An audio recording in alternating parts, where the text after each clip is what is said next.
District Life. I'd like to call the meeting of the Marathon County Environmental Resources Committee to order. I would just ask that you all silence your cell phones beforehand. There we go. And we'll start by moving on to number 2, public comment. Is anybody here? Oh, is there anybody here wishing to speak under public comment today? Seeing none, moving on. 3, operational functions required by statute, ordinance, or resolution. A, public hearings review possible actions and possible recommendations to the county board for its considerations. County zoning changes.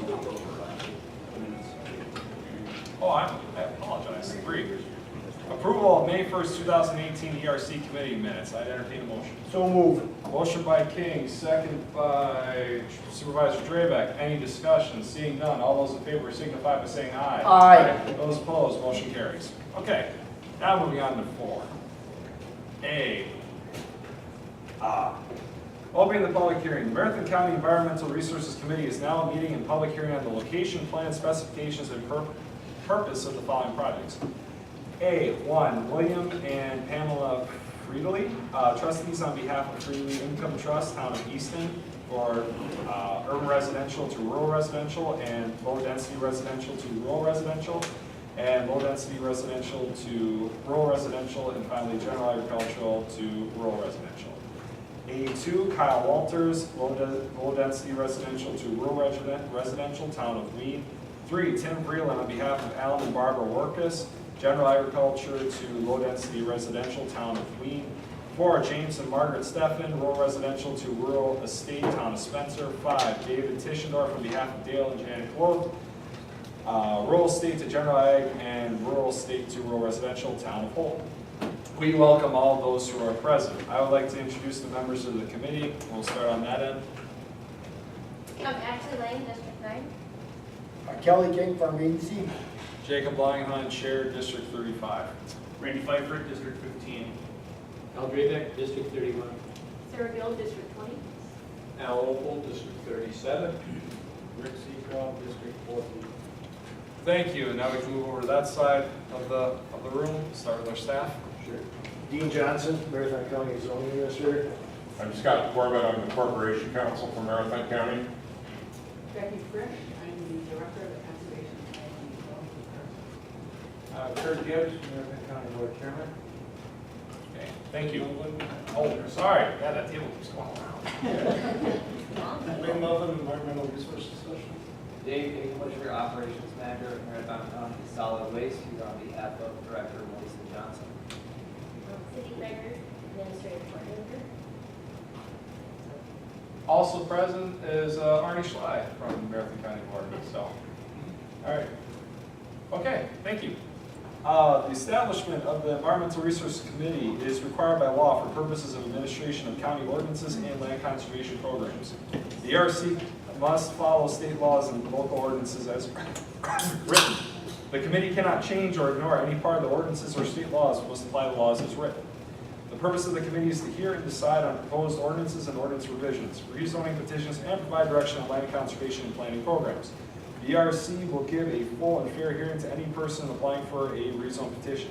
Meetings of the committee are open to the public. A taped recording is being made of the meeting, which will assist with preparation of written hearing minutes. The committee is interested in hearing all pertinent comments and questions. Each hearing will be opened by reading the public notice. The ERC, or the department report will be read, including evidence from any on-site inspection. The applicant will be sworn in and present the reasons and evidence to support why they think they meet the legal standards for the request. The committee may ask questions of the zoning staff and applicant. Witnesses will be sworn in and allowed to give testimony related to why the legal standards are or why they are not met. Witnesses will be called in the order of those first who are in favor, second, opposed, and then third as interested in the rezone may appear. It is necessary that we set a reasonable time limit on individual statements and on the overall length of the hearing. To promote orderly discussion, anyone wishing to present oral testimony or ask questions related to the hearing should come forward, state your name, and present your testimony or question so it becomes part of the official record. We request you avoid repetition. Neither the committee nor your neighbors will benefit from hearing statements that simply repeat opinions that have already been expressed. Once the committee has all the necessary facts, the chairman will close the hearing, allowing no further testimony, and the committee will deliberate and decide in front of the public whether the applicant has met the standards in the ordinance.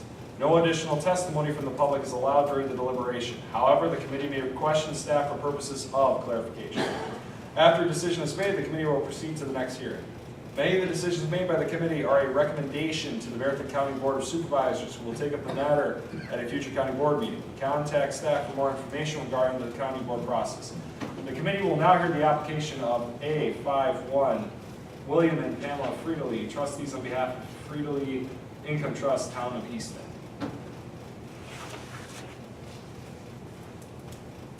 So we'll start with our staff report by our zoning administrator, Dean Johnson. Do you swear to tell the truth, the whole truth, and nothing but the truth? I do. Thank you. Go ahead.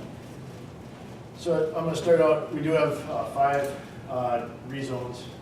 Each one at the end of each hearing, I do ask the committee here to look at the conclusions of law that have been placed in with there, and go through that as part of your decision sheet for each one of these. And we'll go through each one separately, separate hearing. First one here is for William and Pamela Friedeli. Really? Okay. What this is, they own 4 pieces of property along Clear River Road. Their proposal is to put them together with a certified survey map and actually make 2 lots out of this. So that's why you have multiple zoning classifications as part of this. So the original started out as general ag, low density residential, and urban residential. And what they're asking is to take the entire 2 lots that are created at the end and turn the whole area into rural residential.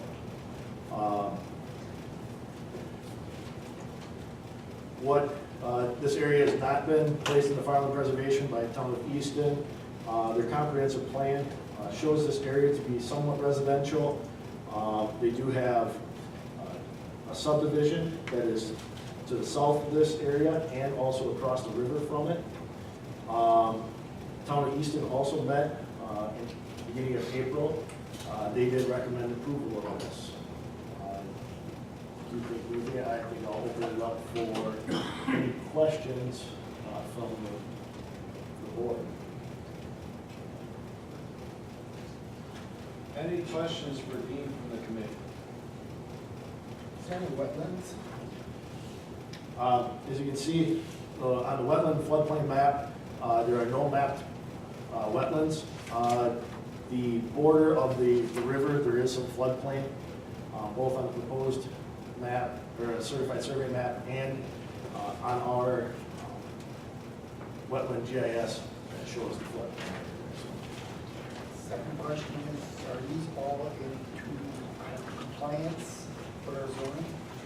They will be, the sizes will be, they will be actually larger than the required minimum of that district, the rural residential district. Okay. Any other questions for Dean? Okay, thank you, Dean. Appearances may now be made. I repeat that I request that your statements not be repetitive. Anyone in favor of the request, please come forward and be sworn in. Yes, sir. My name is Dan Higginbotham. I'm the surveyor. Oh, hold on, I gotta swear you in. I swear to tell the truth, the whole truth, and nothing but the truth. Okay, so you give me your name, I need your address too. Dan Higginbotham, 156 Kent Street, Wausau. All right, go. This Friedli's, back when there was 3 feet of snow on the ground, asked me to do the survey work on the property. They're in 3 different 40s and 2 different sections with the property, thus the variety of zonings, because Clear River Road runs at a northeasterly angle, and so it messes with all different sections and 40s through there.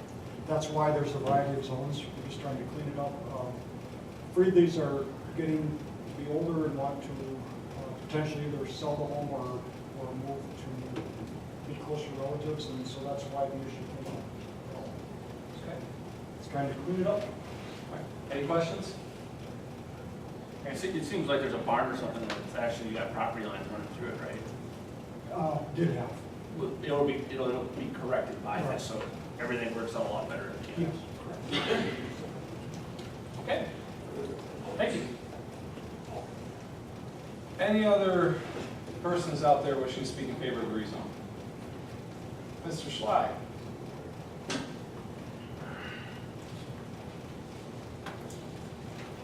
You swear to tell the truth, the whole truth, and nothing but the truth? I do. Thank you. Arnold Schley, Chairman, Town Easton, East 6654 Elm Lane. I just wanted to say that this property, the way it lays out and everything, and what they want to do with it is the best use there is for the property out there, and Town Easton is totally in favor of this. Any questions for Arnie? No. Okay, we're good. Thank you. Okay, anyone opposed to the request? You can come forward. Anybody's interest? Okay. If no one else wishes to testify for this application, I'm declaring the public hearing on the Three Pieces set of rezones closed. The committee will now deliberate on the application and apply the standards of the zoning ordinance. So, is there anybody that wishes to offer anything for discussion? Otherwise, we can move into our 7 questions. Okay. So we'll start with 1. The Marathon County, we'll start with our decision form. So, conclusions of law, the Marathon County must consider all the following standards in their decision. To approve a rezoning, the county must answer agree to each of these standards. If the county recommends approval but answer disagree to any of these questions, they should indicate plan or ordinance changes and or additional information required to satisfy the criteria. So we'll start with 1. The rezoning is consistent with the Marathon County and Town Comprehensive Plan. I do. Agree.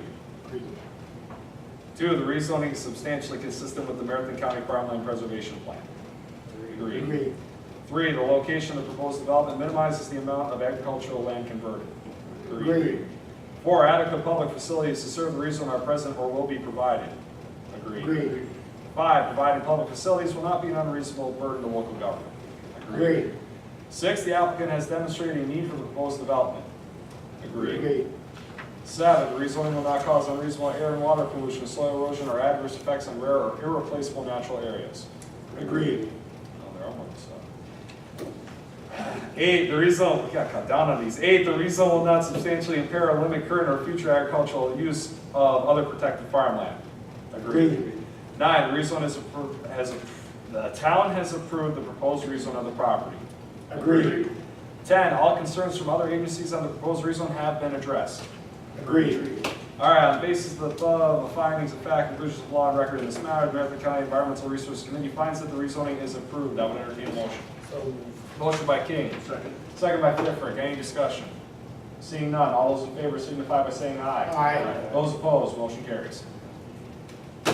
Moving on, we'll open the hearing for Kyle Walters, low density residential to rural residential, town of Wheat.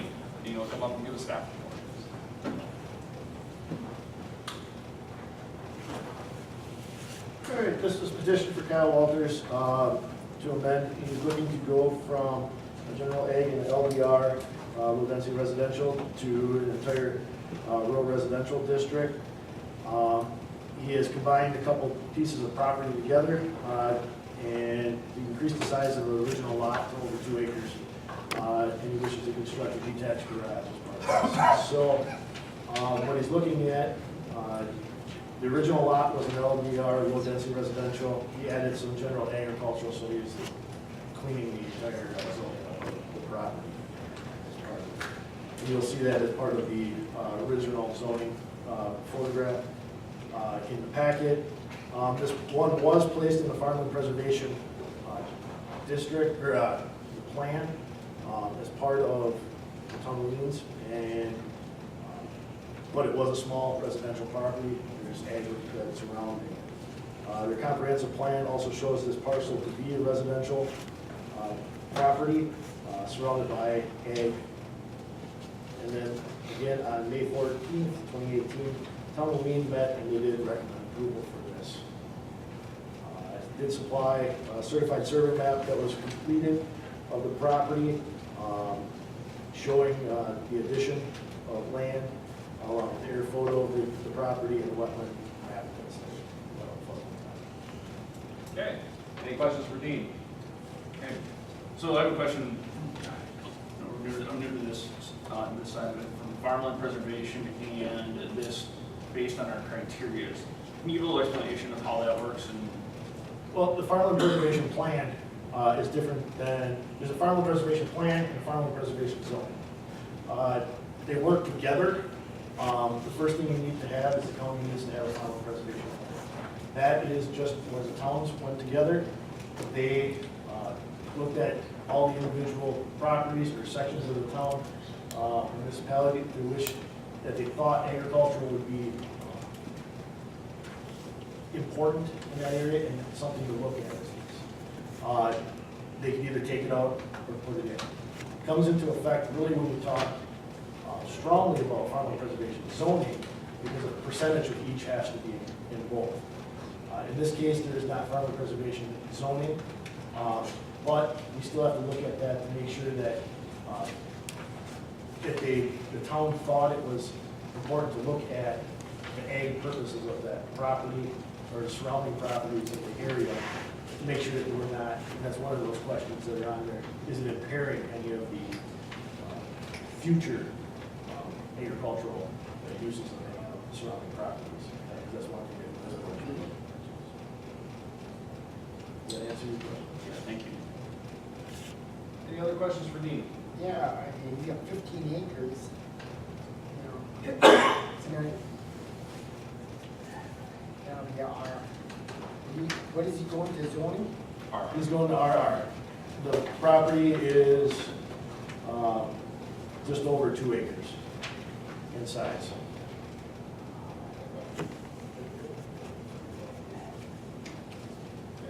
Anything else? Okay, thank you, Dean. Moving on, anyone in favor of the rezoning request, please come forward and be sworn in. Got one. All right, do you swear to tell the truth, the whole truth, and nothing but the truth? Yes. Thank you. Walter, W7, 60 Operating Street. I guess just open up any questions. Like he summed it up, I am looking at putting a detached building on the additional acre that I purchased. So working with Steve through the zoning, he highly recommended doing the rezone and then work at doing a board of adjustment meeting in the future to possibly go larger. So questions on anything? Any questions from the committee? Okay, thank you. Thank you.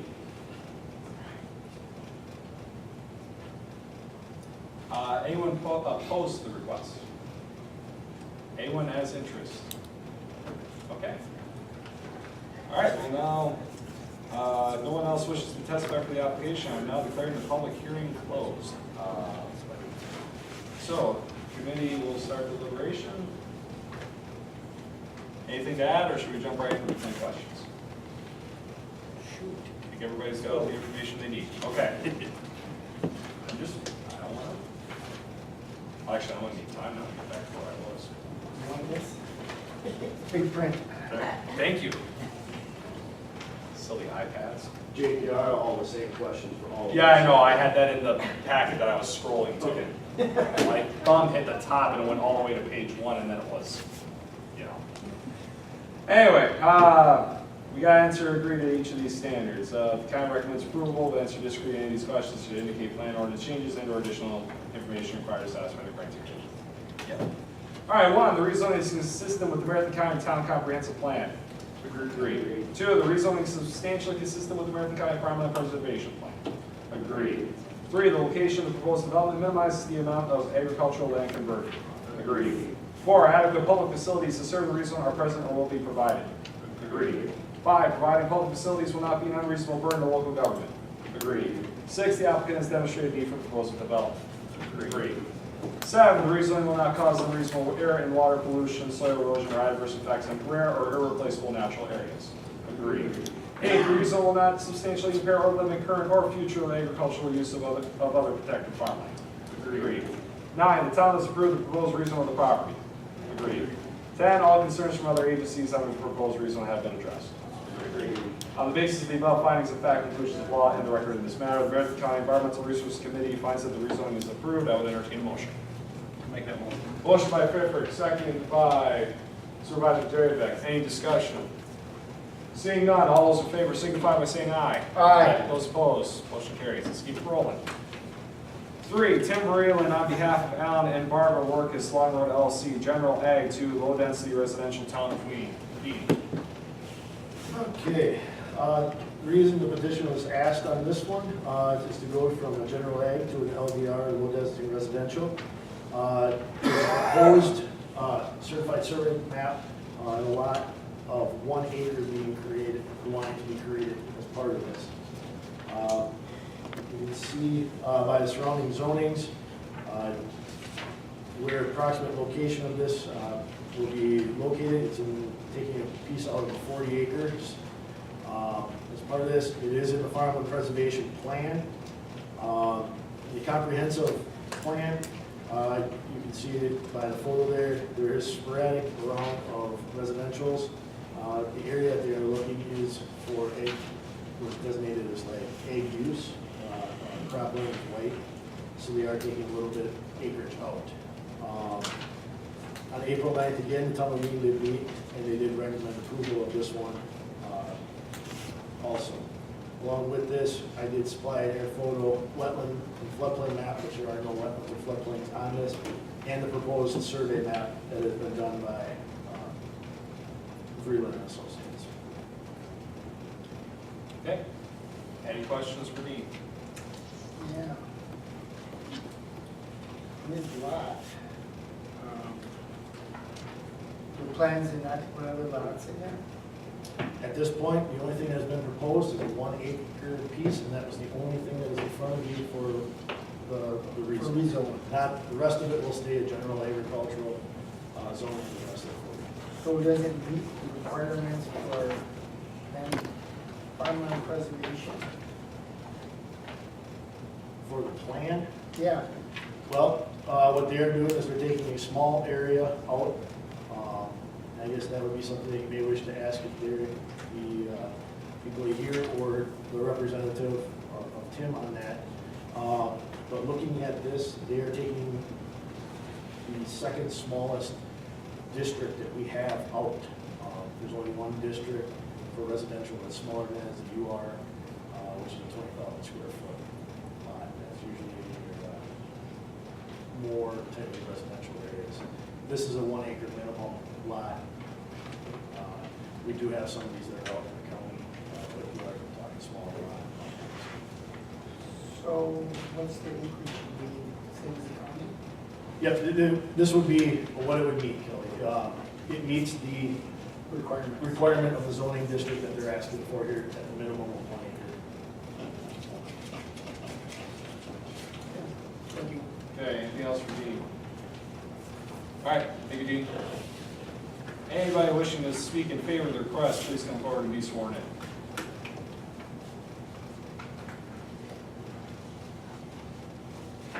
Tim Breland, 6103 Down Street, Weston. Swear to tell the truth, the whole truth, nothing but the truth? I do. Yeah, the Workuses are just looking to create a 1 acre parcel to build a house on. The property is within a half mile of Edgar, and there are several small pieces of property in that area. And like I said, it's a family property. It's not like they're buying it from someone other than their family, so it's staying within the family. So that's all I got. Any questions for Tim? Go for it. Tim, as I'm looking at the map, it looks like that they're just taking a 1 acre piece out of the northeast corner. Correct. Pretty much, okay. Right, it's kind of the higher part of the property, so that's what they were hoping to build about the house. Thank you. Any other questions? Well, I know the Rutland built a piece of the subdivision 3 years ago. I don't know what the requirements are, when property was, he sells it to a kid, and he subdivided it again.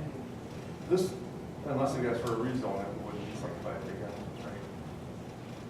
And I don't think we don't want anything smaller than an acre in that area. Okay, any other questions for Tim? All right, thank you. Anybody opposed to the request? Anybody has interest? All right. Committee deliberation. Anything else to add? Randy? Just my comments on the farmland preservation piece. I think by taking this piece out of the corner of it, I think that does the absolute best. If you're gonna have to take some land out of it, take it out from an area that's gonna affect the operation as little as possible. Anything else? All right. We'll jump in. We'll just start straight into it. One, the rezoning is consistent with the Marathon County Town Comprehensive Plan. Agreed. Two, the rezoning is substantially consistent with the Marathon County Farmland Preservation Plan. Agreed. Three, the location of the proposed development minimizes the amount of agricultural land converted. Agreed. Four, adequate public facilities to serve the rezone are present or will be provided. Agreed. Five, providing public facilities will not be an unreasonable burden to local government. Agreed. Six, the applicant has demonstrated a need for the proposed development. Agreed. Seven, the rezoning will not cause unreasonable area and water pollution, soil erosion, or adverse effects on rare or irreplaceable natural areas. Agreed. Eight, the rezone will not substantially impair or limit current or future agricultural use of other protected farmland. Agreed. Nine, the town has approved the proposed rezone of the property. Agreed. 10, all concerns from other agencies on the proposed rezone have been addressed. Agreed. On the basis of the above findings of fact, conclusions of law, and the record in this matter, the Marathon County Environmental Resources Committee finds that the rezoning is approved. I would entertain a motion. So moved. Motion by King, second by Drabeck. Any discussion? Seeing none, all those in favor signify by saying aye. Aye. Those opposed, motion carries. Halfway, over half. Or James and Margaret Steffen, rural residential to rural estate, town of Spencer. What you got, Dean? What we got here, this request is, the Steffens have two pieces of property that they combined together, that were both RR, and they're asking to go to RE district. And the reason is they're looking at applying to construct a larger, detached garage as part of the project. This would give them a little bit more freedom of being able to get the RE district. They do meet the minimum requirement to go into the RE rural residential district as part of that. As you can see by the surrounding zonings, the area that they are in is completely basically surrounded by different residential zonings, which includes RE and RR zonings. This area was not placed in the final preservation plan. This was a residential area. The comp plan did show it at the time of being cropland or open area, but everywhere around it, surrounding it, was either residential, and by the map you can see they do have a planned commercial border, the red strip in your packet. In my report as part of that. Then on April 25th, the town of Spencer did meet and they did recommend approval for this. I also supplied the existing certified survey map of the two lots showing that they were just were combined on it. The wetland floodplain map, which there are no wetlands or floodplains on their property.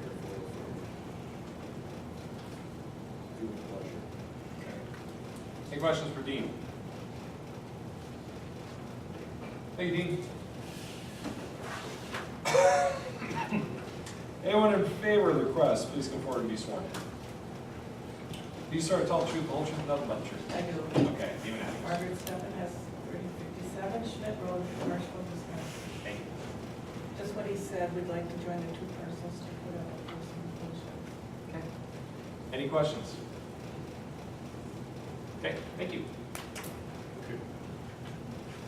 All right, deliberation. Anything the committee wishes to add? Nope? Okay. One, rezoning is consistent with the Marathon County Town Comprehensive Plan. Agreed. Two, the rezoning is substantially consistent with the Marathon County Farmland Preservation Plan. Agreed. Three, the location of the proposed development minimizes the amount of agricultural land converted. Agreed. Four, adequate public facilities to serve the rezone are present or will be provided. Agreed. Five, providing public facilities will not be an unreasonable burden to local government. Agreed. Six, the applicant has demonstrated a need for the proposed development. Agreed. The rezone will not cause unreasonable air and water pollution, soil erosion, or adverse effects on rare or irreplaceable natural areas. Agreed. 8, the rezone will not substantially impair or limit current or future agricultural use of other protected farmland. Agreed. 9, the town has approved the proposed rezone of the property. Agreed. 10, all concerns from other agencies on the proposed rezone have been addressed. Agreed. On the basis of the above findings of fact, conclusions of law, and record in this matter, the Marathon County Environmental Resource Committee finds that the rezoning is approved. I would entertain a motion. I'll make that motion. Motion by Pfeffer, second by Opal. Any discussion? Seeing none. All those in favor signify by saying aye. Aye. Those opposed, motion carries. One more. 5, David Tischendorf, on behalf of Dale and Jan Cole, Rural Estate to General Ag and Rural Estate to Rural Residential, Town of Bolton. All right, this one I'm gonna take a little bit slower because there's a little bit to explain it a little bit more here. Right ahead. Sorry. What this one is it's one piece of property that is zoned RE, rural residential, and they are dividing the property in half, basically. One half of it is, they're asking to go to general ag, and the other one is to rural residential. This is a kind of a unique area, and I'm gonna skip back to the proposed certified survey map done on there. One of the lots will be actually a lot, and the other one will be an outlot. So where all the buildings are, the home, that'll be a lot, and that's the one that they're looking at wanting to do rural residential. The other one, the outlot, they want general agricultural. All the surrounding land around this property is general agricultural. The farmer is looking at wanting to obtain that piece of property for the division of this. So they don't wish to have a unique, a buildable site, basically. They're looking for something there. So with the approval of this and the stipulation of being an outlot on the survey, it's an unbuildable residential lot as part of that. It does not meet minimum requirements. So they would have to, if they wish to use that lot as a buildable lot for a residential home, they would have to come back to this committee and ask for a rezone to a classification that would allow them at that point. So that's the reasoning behind it. It's a little unique one there, but this was, again, this was all a residential parcel. They're actually taking some of it, putting it back into general ag. The area was placed in the farmland preservation. So again, they are putting more back into the farmland. And this, if you look at the actual air photo of this area is farm field. At this point, they're using it as farm field. The comprehensive plan shows the area where the homes are to be the residential portion and cropland in the other section of it. Tom Holton did meet beginning of May. They did recommend approval for this rezones. Okay. Any questions for Dean? Okay. Dean, does the county require with that outlot that those lots actually be combined, or is this common practice? We would not require it to be combined. What would happen is if you wish to build some sort of ag building or something like that, and it would encroach, those are property lines that have to be met, even if it's owned by the same person. They would either combine them at that time. If they wish to get rid of the two tax bills, they would combine them together. They can sit out there as one. They can farm over that property line as they wish. So it's not a setback for corners? No, Okay. no. Any other questions for Dean? Okay, thank you, Dean. Anyone wishing to speak in favor of the request, please come forward.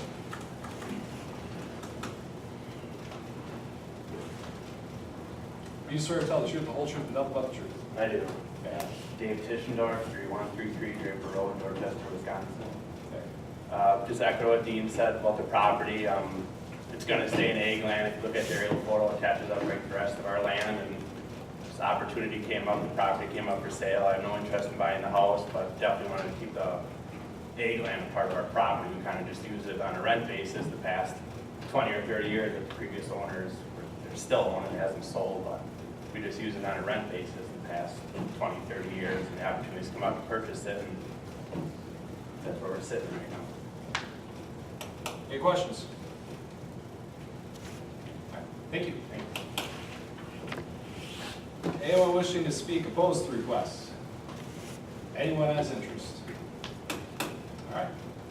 Deliberation. Anything the committee would like to add or one of the questions? I just got one little question. What did the town board say about it? Holton approved it, right? Yes. Yeah. They met and they did recommend approval. Okay. Anything else? All right, number one, the rezoning is consistent with the Marathon County and Town Comprehensive Plan. Agreed. Two, the rezoning is substantially consistent with the Marathon County Farmland Preservation Plan. Agreed. Three, the location of the proposed development minimizes the amount of agricultural land converted. Agreed. Four, adequate public facilities to serve the rezone are present or will be provided. Agreed. Five, providing public facilities will not be an unreasonable burden to local government. Agreed. Six, the applicants have demonstrated the need for the proposed development. Agreed. Seven, rezoning will not cause unreasonable air and water pollution, soil erosion, or adverse effects on rare or irreplaceable natural areas.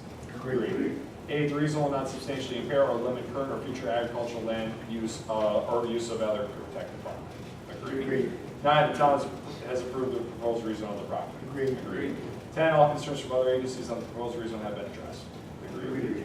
On the basis of the above findings of fact, conclusions of law, and the record in this matter, the Marathon County Environmental Resources Committee finds that the rezoning is approved. I would entertain a motion. Motion by King, second by Drabeck. Any discussion? Seeing none, all those in favor signify by saying aye. Aye. Those opposed, motion carries. Are we having fun yet?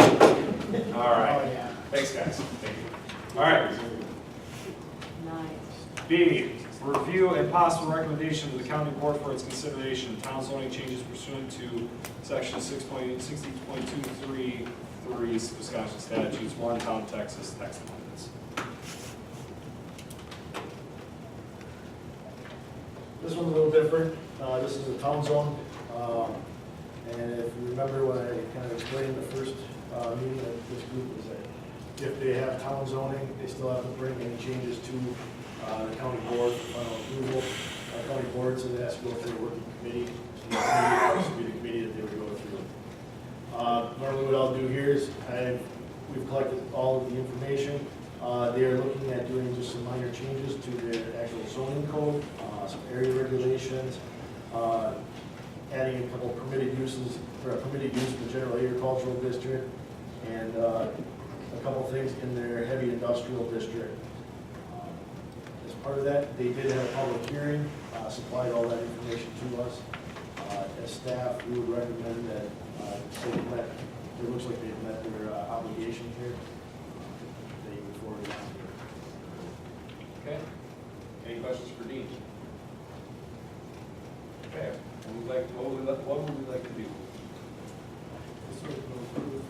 Motion by King to approve the amendments. Second by Gill. Thank you. Any discussion? Seeing none, all those in favor signify by saying aye. Aye. Those opposed, motion carries. Thank you. All right, now C, review and possible action, land divisions. 1, 4 Mile Camp, final plat, Town Mosby. This keeps coming back. I'm hoping that's why it says final. Yep. I don't have it up there. What this is in your packet. It was in front of the Land Conservation and Zoning Committee for a preliminary plat review and approval. And what happens is it's kind of a two-step phase. First is the preliminary plat is approved, and then the developer they can start taking offers, and it's very powerful.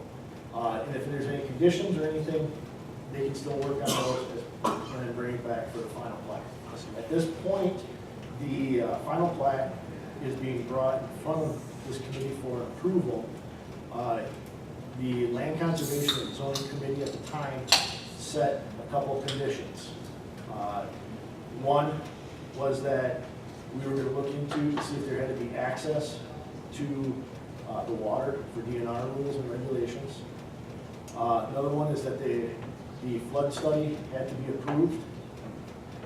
The third was that the wetland delineation had to have a letter of concurrence from the Army Corps of Engineers.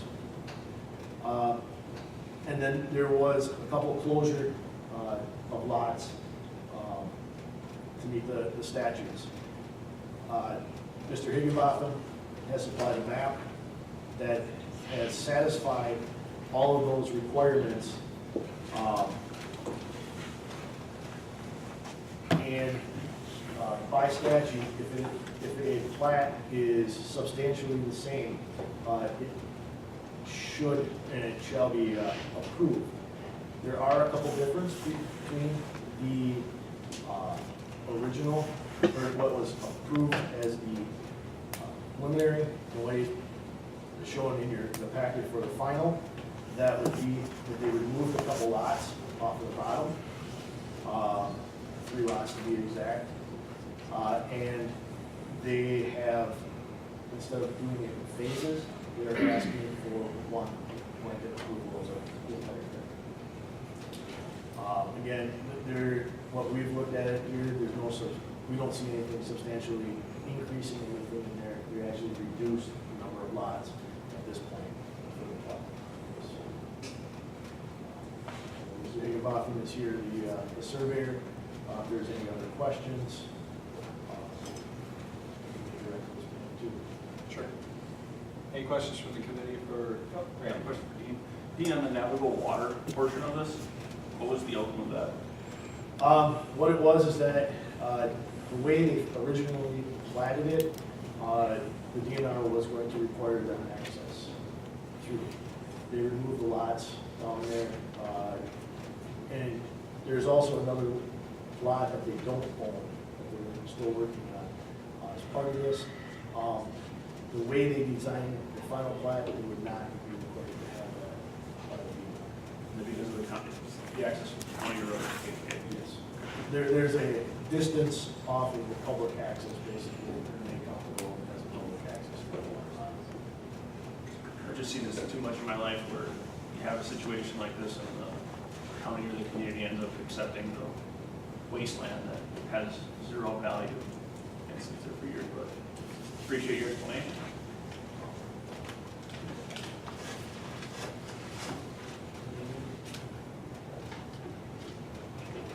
Okay. Anything else to add, guys? If not, I'll entertain a motion. Make a motion to approve the final plat. Motion by Faber, I'll second that. second by King. Any discussion? All those in favor signify by saying aye. Aye. Those opposed, motion carries. Oh, I was gonna want to stop. Here we go. 4D, committee discussion, possible action, and recommendation of the county board for consideration of draft text amendments to the Marathon County General Code of Ordinances. Chapter 17, Metallic Mining Exploration, Prospecting, and Bulk Sampling, what we're all here for, I bet. Okay, who'd like to start? I think what I'd like to do is just give you a couple handouts before Okay. Scott and I start talking. And Dave's going to help me with that. In your packet was a diagram. Dean, can you pull some of this? In your packet was a diagram that was our understanding of what you wanted us to present to you today. And since that time, even since Friday, have revised the document. I have plenty for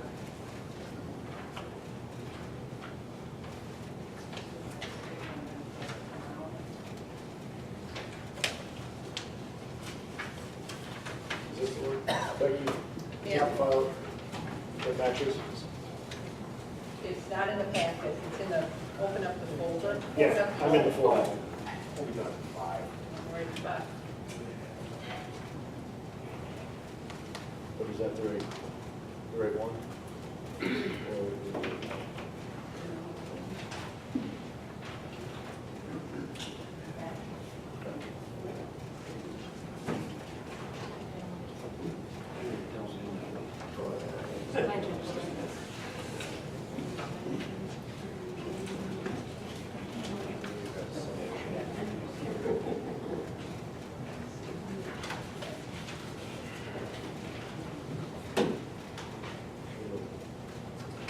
So today we're prepared to talk to you, and you asked us to come back with two versions for bulk sampling. You had asked us to come back for separate language about bulk sampling as a conditional use. In your original hearing packet, we had combined bulk sampling and prospecting together. And so in your packet, you had bulk sampling as a conditional use. You also had bulk sampling as a permitted use in your packet. And at some point, Jacob, we would like to go over that. Staff has made some revisions to what was in the packet on Friday, and that's what was just distributed to you, both a clean copy of those revisions and a marked up copy of those revisions, and it's labeled as staff revision.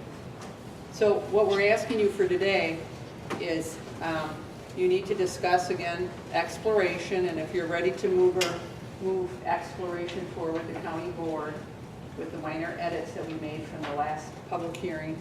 We also need to make a decision on whether or not you want to move the conditional use as it was presented at the hearing forward, just as it is, combined, or do you want to separate out bulk sampling as a conditional use, and bulk sampling, we're giving you the permitted use and some revisions, and you have to make a decision of what you want to forward. Is it the combined one, or prospecting all by itself, bulk sampling all by itself, or exploration? I think was the easy one. There was not much discussion about that. So does this help you understand kind of what's before you? And as you go through it, we'll help you, pick which one you want or add revisions to it. So, I don't know, Scott, do you want to add anything to that? Oh, you were moving so quickly and efficiently, it's now our job to slow you right down. Says the lawyer. Right, I think that it's our recommendation that you come out with a version for exploration, a version for bulk sampling, and a version for prospecting. All along, we were trying to go on one more closely to the other, and the more we looked at it, the more it just didn't work. And my understanding of your charge to us last week was to go ahead and separate these things out so that you have a meaningful choice between how you want to proceed on these things. And so again, we said it's a question of scale. That's how we divided it out. Exploration is core drilling for samples. Bulk sampling is larger samples, obviously excavation up to 10,000 tons, which is roughly the size of an ice rink to an 8-foot depth. And then prospecting, which can be quite a bit more extensive, involving tunneling and excavation and trenching and over a wide area for the purposes of just essentially discovering where the deposits are. So I understood your charge to be give us options on the bulk sampling. We're pretty sure that we want to go with exploration as a permitted use. We're pretty sure that we want to go with prospecting as a conditional use permit, but give us options with respect to how we want to treat bulk sampling. So that is what you should have before you. Do you want me to go step by step through the exploration part, or do you want to entertain a motion on that right now, Mr. Chair? It's up to you. Okay, let's back up half a step there. Go through exploration step by step. What do you mean by that? Well, we did make some changes, some slight changes to the version that you had before you on last week when we did this on the 30th. We did have some contact with the Resource Association. Essentially, they asked us to take a look at the permit procedure that we had outlined. They had some concerns about some of our wording. The phrase that they introduced into our conversation is if you're going to have a permit scenario, the permit should be self-executing. That is, and we had talked about everything being within the four corners of the application process, but we hadn't used the term self-executing.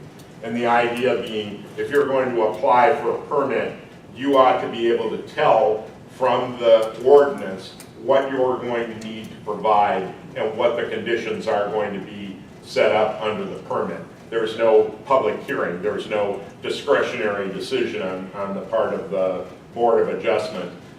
We're still on exploration. Right, Okay. and we're still on exploration, so, but that's the concept.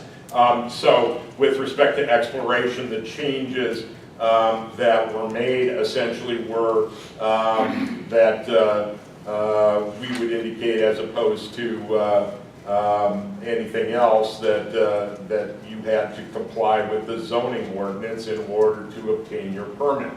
That's, again, that was a change that we regarded as editorial. Sure.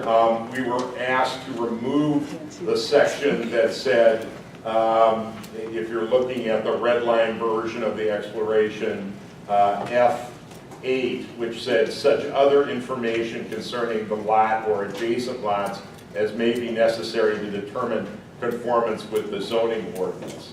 And that essentially is a subjective statement. Essentially, it sets up a scenario where the zoning administrator could ask for, I want to know what the projected use of the adjacent property is, or that kind of thing. That is not self-executing. That's a subjective. Well, I just need that other extra piece of information, and it's not really relevant to a determination of the granting of the permit. But what we did add was something that we thought of, and that was notification. Upon receipt of an application, the zoning administrator shall notify the political subdivisions of jurisdiction, the Metalic Mining Committee Chair, and the Environmental Resources Committee Chair, and the DNR, just to say, hey, we don't know if any of you all know about this, even the DNR, but we received our request for a permit here, and we thought that was a active statement. We can do this, that's part of the permitting process, it's not a discretionary thing, it's self-executing. Okay. So, and the other issue that they had was with respect to item I3 that talked about issuance and term of the exploration permit shall be consistent with the procedures outlined in NR 13006. And they said, well, aren't you duplicating what the DNR is doing? And we said, no, what we had intended by that was the timing and the termination of our permit is going to coincide with the timing and termination of the DNR permit. So we wrote that in there in order to explain that. We're not acting as the DNR. We can't. So those were the changes that we had made to the exploration permitted use. Okay. Supervisor Fisher. Okay. Well, how do you want to move forward? Do you want to move? Let's take them one at a time. Yeah. We can start with exploration. I'll make a motion to move the metallic mining exploration language as amended in our current draft to the county board for approval. Second. Second by C. Phil. Who's my favorite? First word. Yeah. Any discussion? Seeing none. Oh, I just want to say I want to thank for putting that notification language in. I think that helps a lot, and it makes people aware of what's going on, and that's a good start. The other language amendments make a lot of sense. Thank you. I again want to acknowledge that John Robinson, Supervisor John Robinson, has been very helpful to us in making suggestions for how to move forward with these. He's here. All right. Excellent. Even better. So I'm acknowledging him when he's here. So, but I thank you very much. okay. All right, we got a motion on the floor. Any other discussion? Seeing none, all those in favor signify by saying aye. Aye. Those opposed, motion carries. We're on the way done. All right. Well, okay. Now we'll even slow you down even further. This is The next phase then, or the next, I think the next larger issue on the scope spectrum is bulk sampling. And again, the limitation on that is that samples will be taken and they will be removed from the bulk sampling site and trucked away and taken for examination and study elsewhere. My understanding of the purpose of the whole endeavor is to get a sample large enough so that they can do testing to determine what kind of chemical process is going to be going to work with respect to how to process the ore that is actually going to be mined. Whereas the exploration is looking for core samples to just find out where the deposit is. This is to enable mining companies to get a large enough sample so that they can test it to decide whether or not it's going to be economically feasible for them to mine the ore and then process it. So that's my understanding of the whole reason behind the whole thing. And as Becky said, in our original version of this, we gave you bulk sampling and prospecting in the same ordinance. But we were asked to separate this out, and so what we're presenting today, at least in my opinion, is two different options for how to proceed with respect to bulk sampling. The first option is to do a permitted use. And again, the accent on that is to have a self-executing process whereby the mining company can come, they can apply for the bulk sampling permitted use, the general permit. It can be granted by the zoning administrator, and all parties are going to be able to refer to the ordinance in order to determine what the conditions under which that permit is granted are going to be. So this is actually the version that we spent the most work on in the last few days, trying to essentially beef up the conditions and quantify them so that anybody reading the ordinance could know what the conditions are. So the first thing we did was we separated it out from the prospecting, and we created a scenario whereby there was going to be an absolute requirement that before such a permit could be issued, that the mining company would have to meet with the political subdivisions involved and come to some kind of arrangement regarding financial assurance for damages to roads. We were reinforced with respect to the importance of that issue to local towns. Mr. Schley was one of those people that said, this is something that's extremely important to us. We want something in your ordinance that's going to make the mining company come to the table and begin negotiating with us. Unfortunately, the statutory language that sets up the whole process for doing a local agreement, if you're going to be doing actual mining, does not apply to bulk sampling. And so, unfortunately, that's a problem. And but what we've done is we've tried to create a scenario whereby we say, before you're going to get your permit to do bulk sampling, you're going to have to come to us and show that you've reached an agreement with the local town regarding damage that may occur to their roads. And if you don't, then we're going to act as the backstop.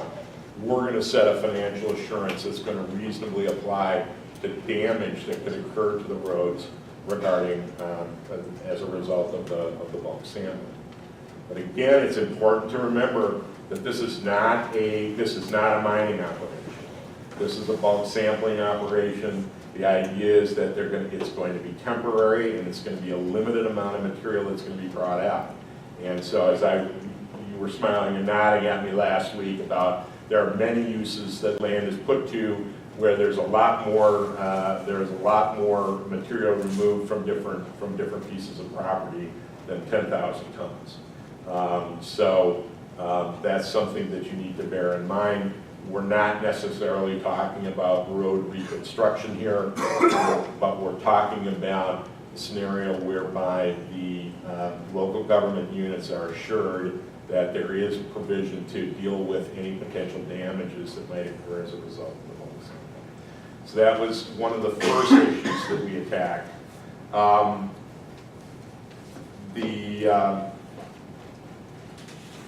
The mining interest notice that we had placed under general requirements that bulk sampling be permitted pursuant to the state's or the county's interest in public health, welfare, and safety. And they said, well, if you're making that one of your general requirements, so again, that's a very broad statement. We don't believe that that's self-executing. We believe that it's certainly a purpose. And so what we did is we restated that. We didn't take that language out of the ordinance. We moved it to where our purpose is. And again, as Mr. Robinson has said it on several occasions, we think it's very important to state what the business interests of Marathon County is and what our authority is to grant the ordinances. So we made that change. We did not move any. We moved it. We did not remove it from the ordinance. With respect to blasting, we indicated, with respect to hours of operation, we didn't say that the Board of Adjustment would set up the hours of operation. It's not going to be a conditional use. It's going to be a permitted use. So within this, we said, okay, the hours of operation are going to be 7 a.m. to 7 p.m. Monday through Friday. With respect to blasting, we said blasting hours will be 8 a.m. to 6 p.m. We made those substantive changes so that there would be an answer to the questions, what kind of limitations would be placed on the operators during this. We did, again, we did not put in the 300-foot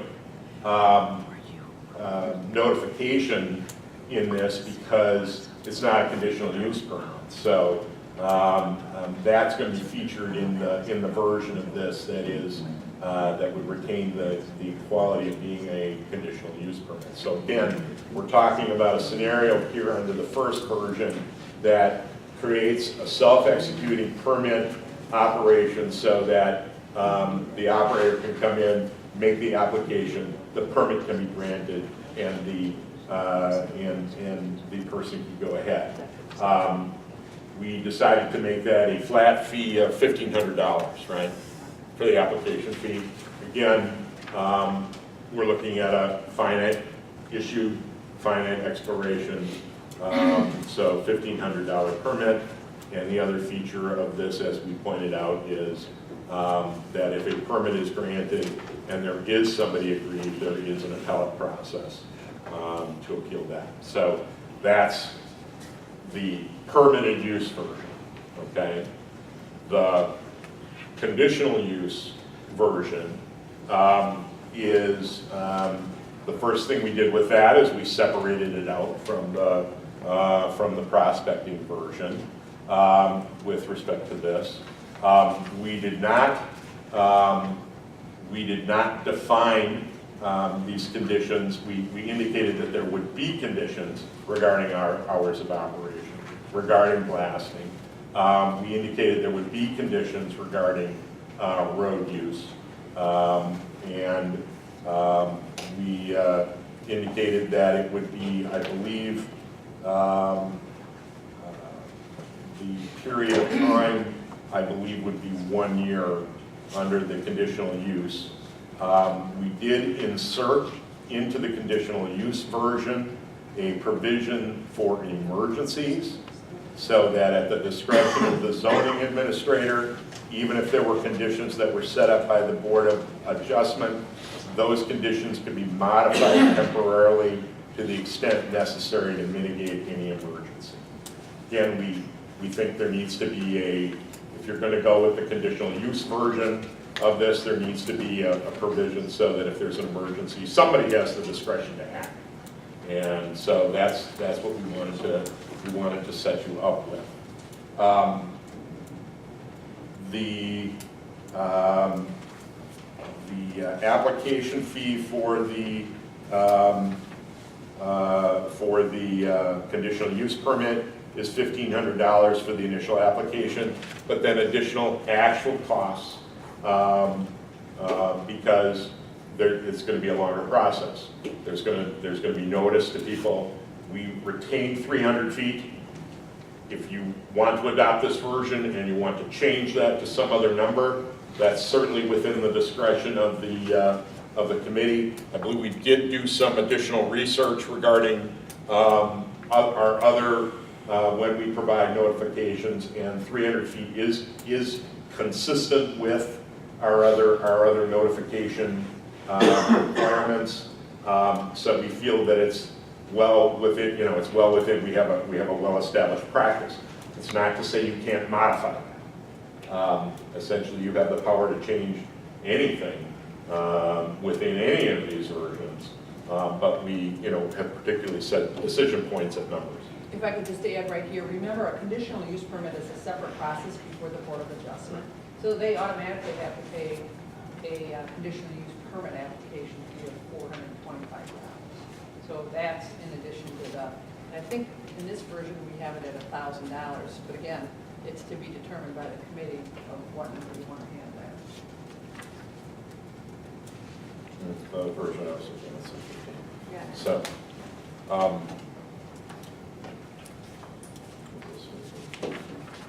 We changed it there. Okay. all right, but essentially that was the end of my pitch regarding the two distinct options with respect to bulk sampling. Okay. Before we jump into it, I just want to clarify. The bulk sampling permit option that you just presented was the bulk sampling permit ordinance with staff revisions, correct? Right. The document that I'm looking at is highlighted. It says staff revisions, Okay. bulk sampling permitted use, and it looks like this. Yep. All right. And then the other one, the other clean version is the bulk sampling conditional use permit version that looks like this. Okay. Is there anything else that staff wishes to present to us, or I think now would be the time for the committee to have some discussion? Correct? Supervisor Robbins. Just from a point of clarification, one of the other changes from the hearing to today was in the area of the air pollution. You had some concerns that were expressed at that hearing, and so there was a reference to NR 415, and we expanded that to include a reference to NR 445, which deals with controlled hazardous pollutants, which is an all-encompassing sort of nuisance type order. So I just wanted to highlight that, Scott. It wasn't underscored in the draft, but that was a change to accommodate public comment. Okay. Thank you. Okay. So now we'll move on to the second one, or the committee discussion for today. Marilyn had submitted comments to staff and to myself, and I'd like to read them. I was going to read them at the start of exploration, but that discussion went very quickly. She just said that exploration permitted use with minor edits is what she suggested. As for bulk sampling, she recommends going under the permitted use system. As far as other specifics, she says under general requirements, the 100 feet as in the document as recommended from CPC staff. Also 10 feet as in document as recommended from CPC staff. And finally the fees, $1,500 as in the document and as recommended from CPC staff. I'll go down to the bottom. She says that I'm recommending the fees and distance in the document because CPC staff are professionals and they know the dollar for fees and distance that would not be challenged by applicants. So then she just notes that my thoughts on the issues may be presented by you at the meeting. Marilyn came back. So if anybody wants to see it, it's right here. Otherwise, that is Maryland's input on the issue. So she would prefer a permitted use system and have the revisions that staff brought in front of us for today.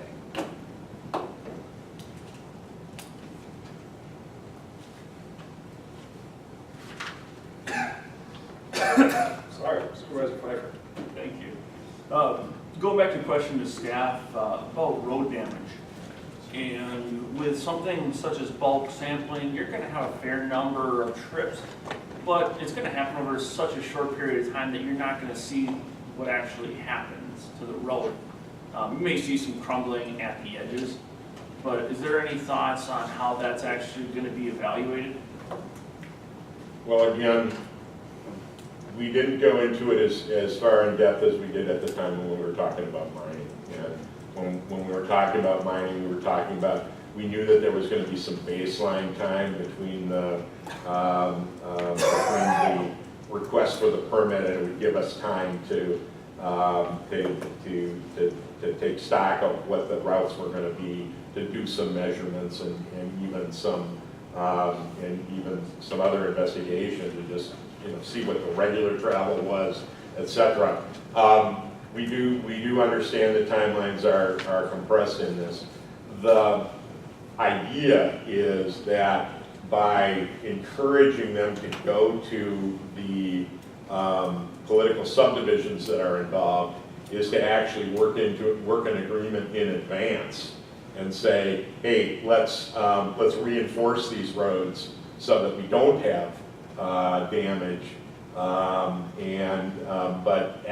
but even if we do, you're required to, in your agreement, to deal with how you're going to deal with the damage. So to answer your question directly, no, we didn't try to build in any baseline evaluation, but what we did write was that, before the permit's going to be granted, they need to come to us with an agreement. The agreement may address potential damage and how to do it. It must address damage after the fact. And if you don't have an agreement, then we're going to be the ones to set, as like I said, like a backstop, we're going to be the ones to set the financial assurance that's going to address the damage. And any repairs that are done, I forgot to mention this, any repairs that are done are going to have to be inspected by the town and approved by them. So we did the best we could in terms of trying to craft out, again, a self-executing thing. Jeremy Gibbs. Yeah, the other thing we had a discussion of, there was a good discussion with the highway commissioner. The highway commissioner felt that the potential number of trucks that you're talking about here would not create a concern on any of the county highways because they're built to the standards that they're built to.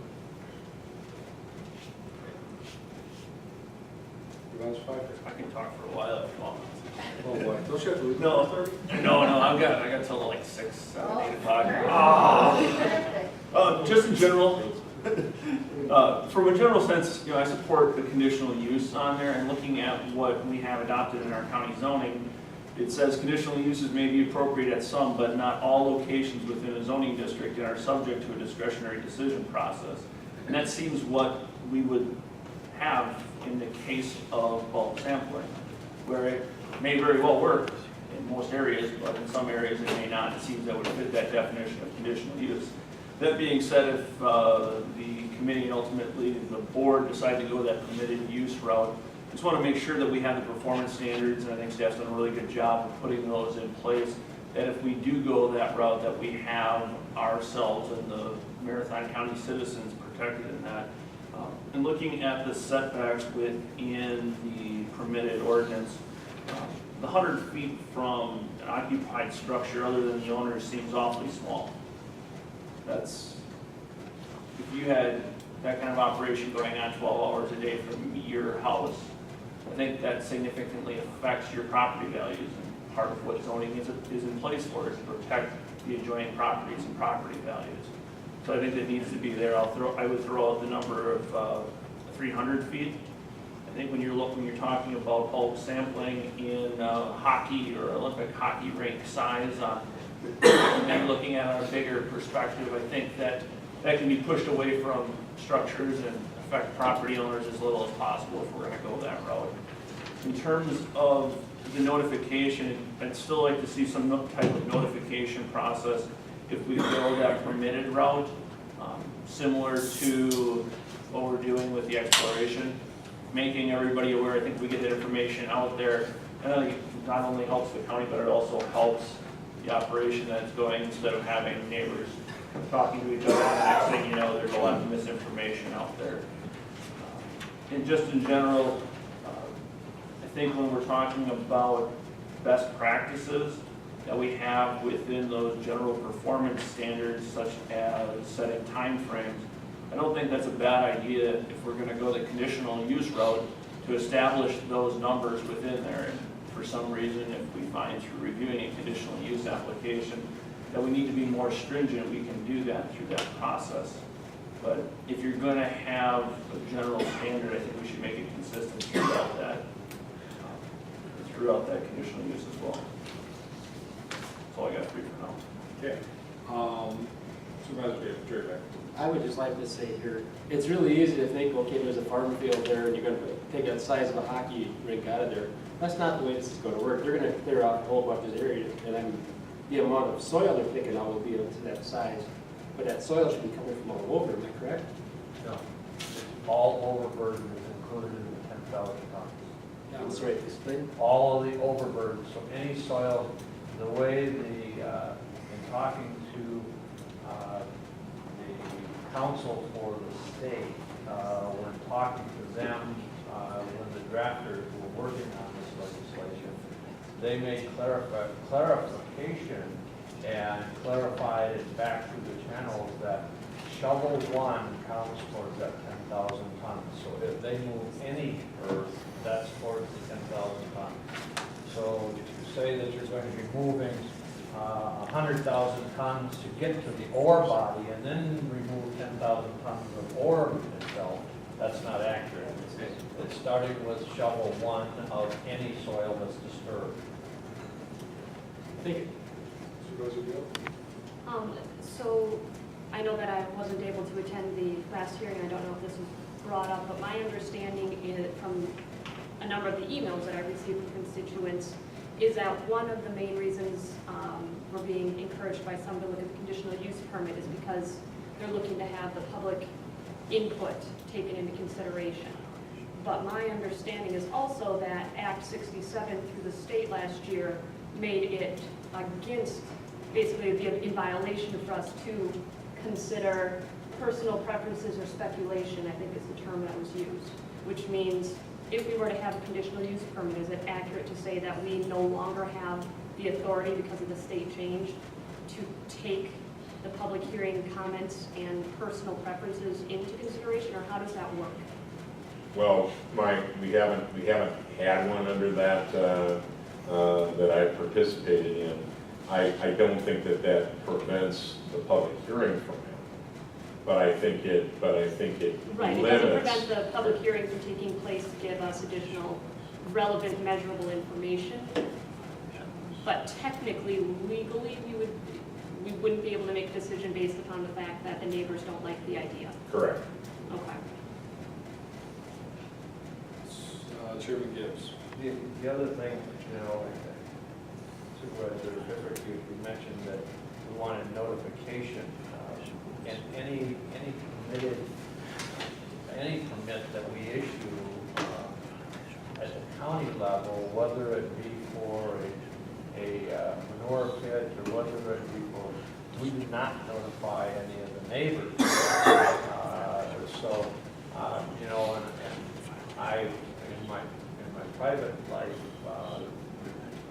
represent a lot of farmers, and I will tell you that a lot of farmers have built a lot of manure pits that are much bigger than we're talking here as far as the size and the scope of 10,000 tons in a hockey rink 8 feet deep, especially when you take into consideration you're talking about every shovel of overburden to be included in that 10,000 tons. So it's going to put an additional requirement on staff if we go to the permitted use and throw in a requirement of notification notification to all of the surrounding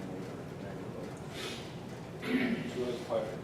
Yeah, and I agree to your point. I'm not looking for notification to adjacent property owners at that point because it doesn't do anything, it doesn't mean anything when one person, or not one person, but the CPC is going to be making that decision. I was just saying, getting in, making sure that the communication is going out to the town and anybody else that's not already linked into that process. And getting back to Sarah's point, I mean, really, you've never been able to make a decision based on Act 67, just on people's preference. We have a decision-making criteria established within the county zoning code that has specific criteria for conditional uses, and you have to take those into effect. Whether neighbors love it or hate it, you have to work off of those criteria. The advantage of a public hearing is it may bring things forward that CPC staff or the board doesn't know about that can be incorporated into there. But you're never able to make a decision just based off whether you like it or not. Supervisor Gill. Does the permit process allow for the option of a public hearing? Okay, I got a no and a yes, so. Through an appeal process. Through an appeal process. Okay, then it goes right, yeah, then it goes to court. Yeah, so to make it real clear, as the zoning administrator, Dean Johnson makes decisions on issuance of permits, he makes interpretations of the code, he writes enforcement orders, all of those are appealable matters, okay? And if he issues a permit, a bulk sampling permitted use permit, if somebody's aggrieved by that decision, they can appeal it to the Board of Adjustment and then the public hearing can be held. And I also wanted to add that with respect to the notification, we lifted the notification provision that we put into exploration and put it in the bulk sampling permitted. I understood your question to be related to the 300 feet when you asked it. Yeah, so. under the conditional use option where there would be a public hearing. Right. Yeah, thank you. Supervisor Seafeld. I'm kind of in favor of the permitted use for bulk sampling. I do put trust in our staff as far as going on their decision. And I would put that in form of a motion to go with permitted use for bulk sampling. Okay, there is a motion on the floor. Second by King. Any discussion? I'll start with Supervisor Lang. Doesn't? Okay. I can come back to you. No, it's fine, yeah. Okay. With respect, I want to jump in because I'm impatient. To throw my thoughts out there and what everybody else, or everybody else who's spoken today, I myself am in favor of the permitted use, and it's for a couple of reasons. One is that I think that going away from that public hearing that day, some of us may have thought that a public hearing may have been just not possible under the permitted use system versus the conditional use system. In this case, there is the option here. And if a landowner feels strongly enough, they have that right to demand a public hearing under the permitted use system. The other concern that I have is that if you're going to have a conditional use system versus the permitted use system, under the permitted use system, they would go in front of our zoning administrator, correct? They would submit that application to the zoning administrator. The zoning administrator would have the option whether or not to approve based on the standards that are set in place, okay? Dean, how long have you been here? 15 years. 15 years, okay. Now we compare that to the permit or the conditional use system where you have Board of Adjustment, which consists of appointed members, that's correct, which could change at any given election or season. So I'm saying if there's new leadership, new appointees, Where am I going with this? If there was a mine that opened, or if there was a bulk sampling permit that was issued under conditional use with different conditions in place that was similar to another mine, and those conditions were more stringent than the other mine, I would think that that would pursue litigation at some point, because they would say that you're treating that mine differently than ours. In this case, being, it's cut and dry. You have standards that you have in place, and whether or not they meet them, it's a yes or no question. If they meet them, they get the permit. If they don't, they don't get the permit. In this case, it's 15 years, it's stable. You're just an example. But you see what by the nature of your position, it's stable, versus under that system, it's political. Those are my thoughts. Supervisor Pfeiffer. I'd like to propose an amendment to the motion.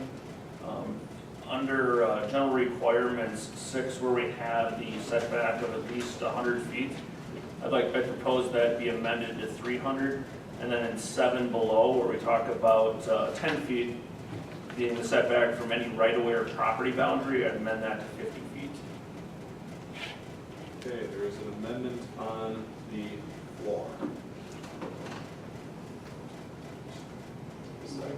I have to, is there a second? Second by Supervisor Lang.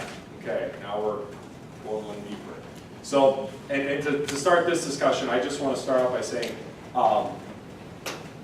Marilyn Bend had requested, I think at the last public hearing, others can correct me if I'm wrong, she had requested staff to explain to her, or maybe explain to the committee in general, where they got these numbers from, okay? And because of the nature of your amendment, Randy, I would just ask, where does the 100 feet come from? Where does the 10 feet come from? If you guys could explain that to us. Sure, but maybe a little bit better background. So. I would appreciate it. Okay. Where did the 10 feet come from? And Let's start with the 100 100 feet. feet? Start with the 100 feet. Under, that's from the- what did you have here? It's under Excavation D, the general requirements D6. And maybe Lane can help over here. Sure. Whoever would like to jump. Mr. Chair.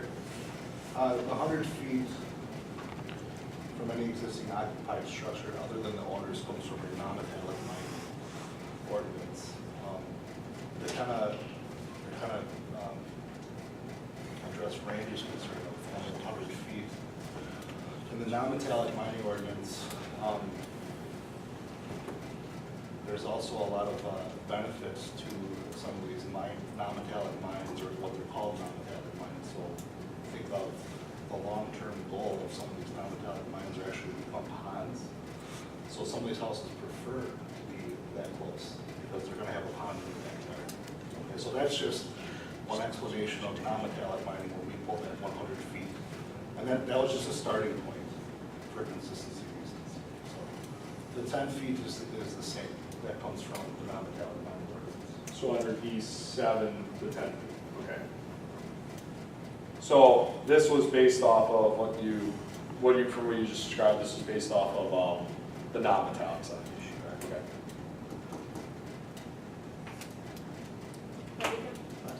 Can I add, I'm sorry, can I just add something to that? I Sure. need to always remind you that, remember, non-metallic mine, I don't think there's hardly any time we issue a permit for a non-metallic mine that's only 1 year. They're long-term, 2 years, probably. I mean, we have pits that have been in existence for 40, 50 years. So you got to kind of balance that too in terms of this is a much less scope or scale of a project compared to non-metallic mines. When we came up with the 10 and the 100 feet, it's like if you have a non-metallic mine, these actually, you might think these are very small, and they should be larger because this mine is going to live next to me for 20 years. Whereas the bulk sampling, they're going to go in, they're going to get their samples, they're going out. And if the DNR license is 1 year, our license is tied, I should say, our permit is tied to the 1 year. So that's again why if we think they're too small, we did that kind of balance test too. Non-metallic mine at that location would have a lot more of an impact than bulk sampling. And yet, so that even the numbers we have are more restrictive than for what the use is. So we had those discussions. I'm sorry. I guess my question is, what is the perceived downside to expanding it out to the 300 to accommodate this amendment? Have we had that kind of a discussion? Has staff or anyone had that discussion take place? Do you have a sense of how that would be received, what kind of impact it would be, or is it really not that big of a deal? The 300 feet, and now you're talking about 300 feet notification. No. 300 feet in the motion. 300 Right, feet we've in the asked the motion. setback to go from 100, where it currently is based on non-metallic mining, all the way to 300-foot setback to better buffer our neighbors. What kind of, Well, I think the first reaction, you might even say that those are low numbers for non-metallic mining. Remember, we're dealing with mineral resources. So as soon as you start putting setbacks on where they can be and cannot be, that means, in this case, you're limited on where you're doing the testing, okay? With a non-metallic mine, you know, the idea is to mine the entire resource, because we're all better to have them in one pit than opening up multiple pits, because they don't have enough resources to mine for what they need, okay? So if you try to get your mind around that, you gotta look at the mineral resource part of it. so the risk is that if the core piece, the best part for them to get a bulk sample just happens to be 200 feet away from the property line, they no longer will have access to All that. that amount, because we debunked it beyond that. And I think what you have to recognize too, and we run into the same thing with non-metallic mining is, you know, in non-metallic mining, you go out and do test holes. You gotta figure out, is this, you know, is this road gravel, is this mountain granite, what it is? You gotta go and do test holes all over a property. And in some cases, you end up having people that are, they're testing or going right up to the property and end up buying that residential structure of that property because they know the resource goes right there. And they can, you know, with a setback of 100 feet, they would be missing out on all of that mineral resource. And they'll buy the residential because they know they can take it out of there and get to the resource that's underneath it. And again, we'd like to keep them in one pit versus 6 pits along the same road. So if they can get the mineral out of the ground at that location in one mine, we're better than them going looking other places, if we're opening up one mine. So that's kind of the setbacks with mineral resources is very different than the setback of a structure. So, and I'm not trying to, I'm sorry, Brady, but I'm not trying to, you know, say why it's wrong. It's just a whole different perspective than setbacks from a structure. Supervisor. Thank you. And thanks to staff for the explanations on that. You know, looking at non-metallic mining versus metallic mining, I think there's a difference there. And appreciate having, you know, one pit instead of 6 different pits, but we're talking about bulk sampling here. My understanding is that they can only do one bulk sampling site per project. And if you're looking at mining an area, I don't think you're coming in and 200 feet is that important one way or another, because you're coming in for such a big area that it shouldn't have to be that site specific on your bulk sampling. And I understand it, yeah, absolutely, if there's a deposit that is going to extend onto a neighboring property, you know, they're going to come in and it's going to be quite financially good for the person, whoever has a house there, because they're going to make out awfully well on that. But at this point in the timeline of how a mining operation would start, I don't see the difference in that 200 feet.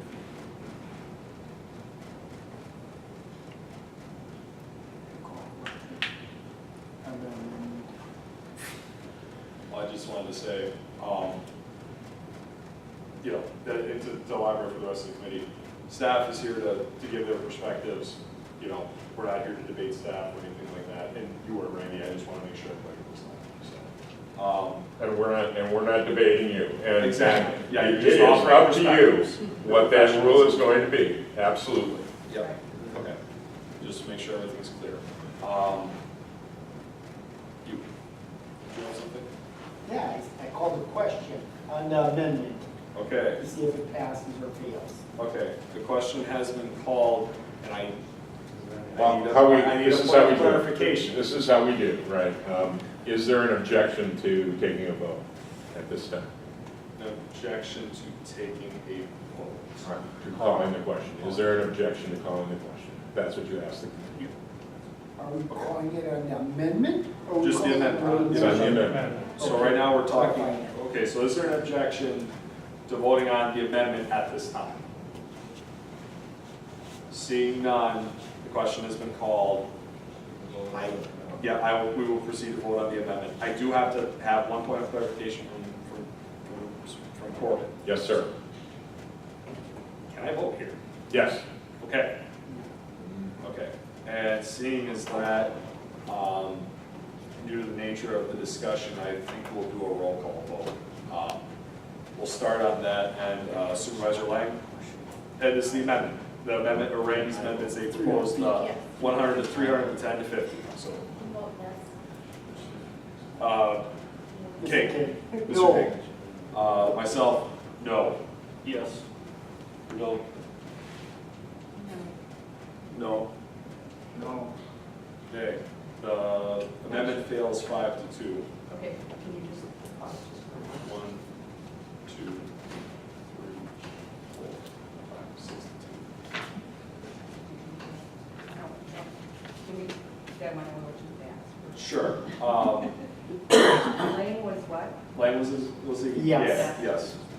Lang and Pfeiffer, yeses, the rest were no's. You know, I think there's something. Drink. No, I think there's something about being chair of anything zoning related that you have to have a cough. Yep, Jim. Yeah, yeah, Jim. Does that mean Kirk's just coughing constantly, or what? Constant cough? Thank you, Mr. Smith. So we have to change the bulk sampling permit. So no. We're gonna go back to the original motion that was on the floor, which was to approve to adopt the permitted use and send that on to the county board for bulk sampling. Remember, we're still on step 2 of 3 here. So, is there any other discussion related to the motion on the floor, bulk sampling under the permitted use system? Supervisor Lang.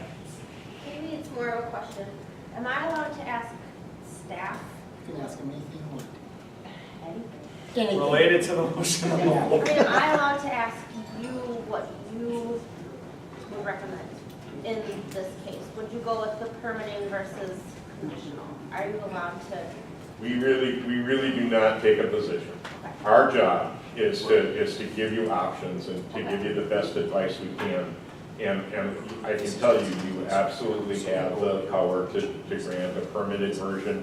You absolutely have the power to grant a conditional use. We have been contacted by interest with respect to the mining company, and they have said that they dispute the use of the conditional use permit process with respect to the bulk sampling because of the nature of the statute that creates it. And as we indicated to you last time, we believe that you have the power to do this.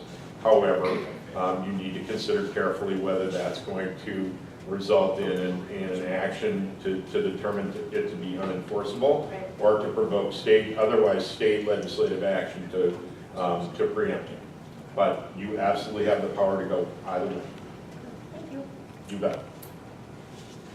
One other point of clarification? Yep, go ahead. Okay, is we're asking you if you're going forward with the motion, that the motion is about the staff revisions that we just distributed earlier today, that version. Okay. Yes. Supervisor Schley, be very patient. Yeah, I don't know if you're gonna take any more comment, but sure, if you would, I'd appreciate it. I'll keep it short, half an hour, 45 minutes. People are wicked. As chairman of County Easton and our board, we looked at this over and we would support the permitted use. From what we see in the wording of everything, it gets us to the table as a municipality with a mining company that we can cover the concerns of our citizens. And the one thing I don't like about conditional use permit, that mining is a touchy situation. We all know that. And I don't know how many of you, I know I've sat through enough meetings, hearings. There's people there that don't have a dog in the fight. And they got one agenda. to stop it. They don't have any concern about our residents in the town of Easton. They can care one way or another, as long as they get their way, and their way is no. So I don't feel that in a situation like this, a conditional use permit is going to benefit us. Permitted use is going to get us to the table with the mining company. We as a local municipality, if my residents, if I'm not doing my job and doing what the residents want, they know who to call. It's going to be us. So I think you should consider going with the permitted use. I think it's going to save a lot of time, a lot of headaches, and it's going to do what we want as a local municipality. Thank you. Any other discussion from the committee? Seeing none, again, due to the nature of the discussion that we've had, I believe we'll proceed with a roll call vote as well. So the motion on the floor is to adopt the bulk sampling language under a permitted use system along with staff revisions. Okay. So we'll start on that, and Supervisor Lang. Yes. Yes. No. Yes. Yes. Yes. Yes. Okay.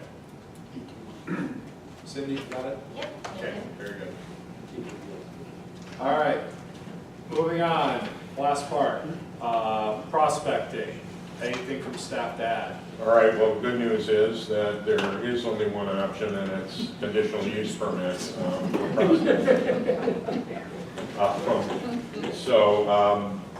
And again, it is a question of the scale of what the operation is going to be. And we think that prospecting, obviously by its very nature, is variable. When we discussed this, we discussed whether to go permitting on this or conditional use permit, and the consensus of staff was to provide a proposal to do a conditional use permit version on this. We were not asked to provide you with a version of this that would create a prospecting permit or general permit scenario. So what you have before you is a draft prospecting ordinance that is by conditional use permit, that does require public input, that does require a POA evaluation and issuance, and sets forth the list of conditions, but essentially provides that the flexibility to the BOA to set those conditions in its discretion. So reasonable discretion. And so that is the version that you have before you. Supervisor Pfeiffer. Make a motion to approve the metallic mining prospecting language as submitted and amended in the packet for today's meeting. We move on to county board for approval. Motion by Pfeiffer, second by Lang. Any discussion? Seeing none, all those in favor signify by saying aye. Aye. Those opposed, motion carries. All right. Sir Chair? Yes. Can we just pause for a moment? Sure. Do we want to, before you go into this, the rest of the agenda, do you want to take a moment so we can get a little bit of the paperwork done on my zoning amendments, or Yeah. do you need a break, or? 5 minutes. 5 minutes. Everybody's okay with that? Sure. And then Cindy's going to come and hand you some signatures. One. One little one. That's fine.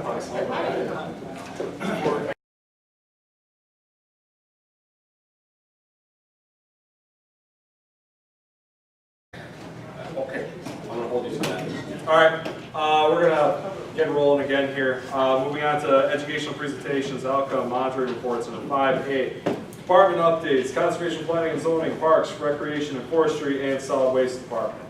Who'd like to start? CPZ could talk about metallic mining, but we'll pass and give our time to park recreation and Excellent.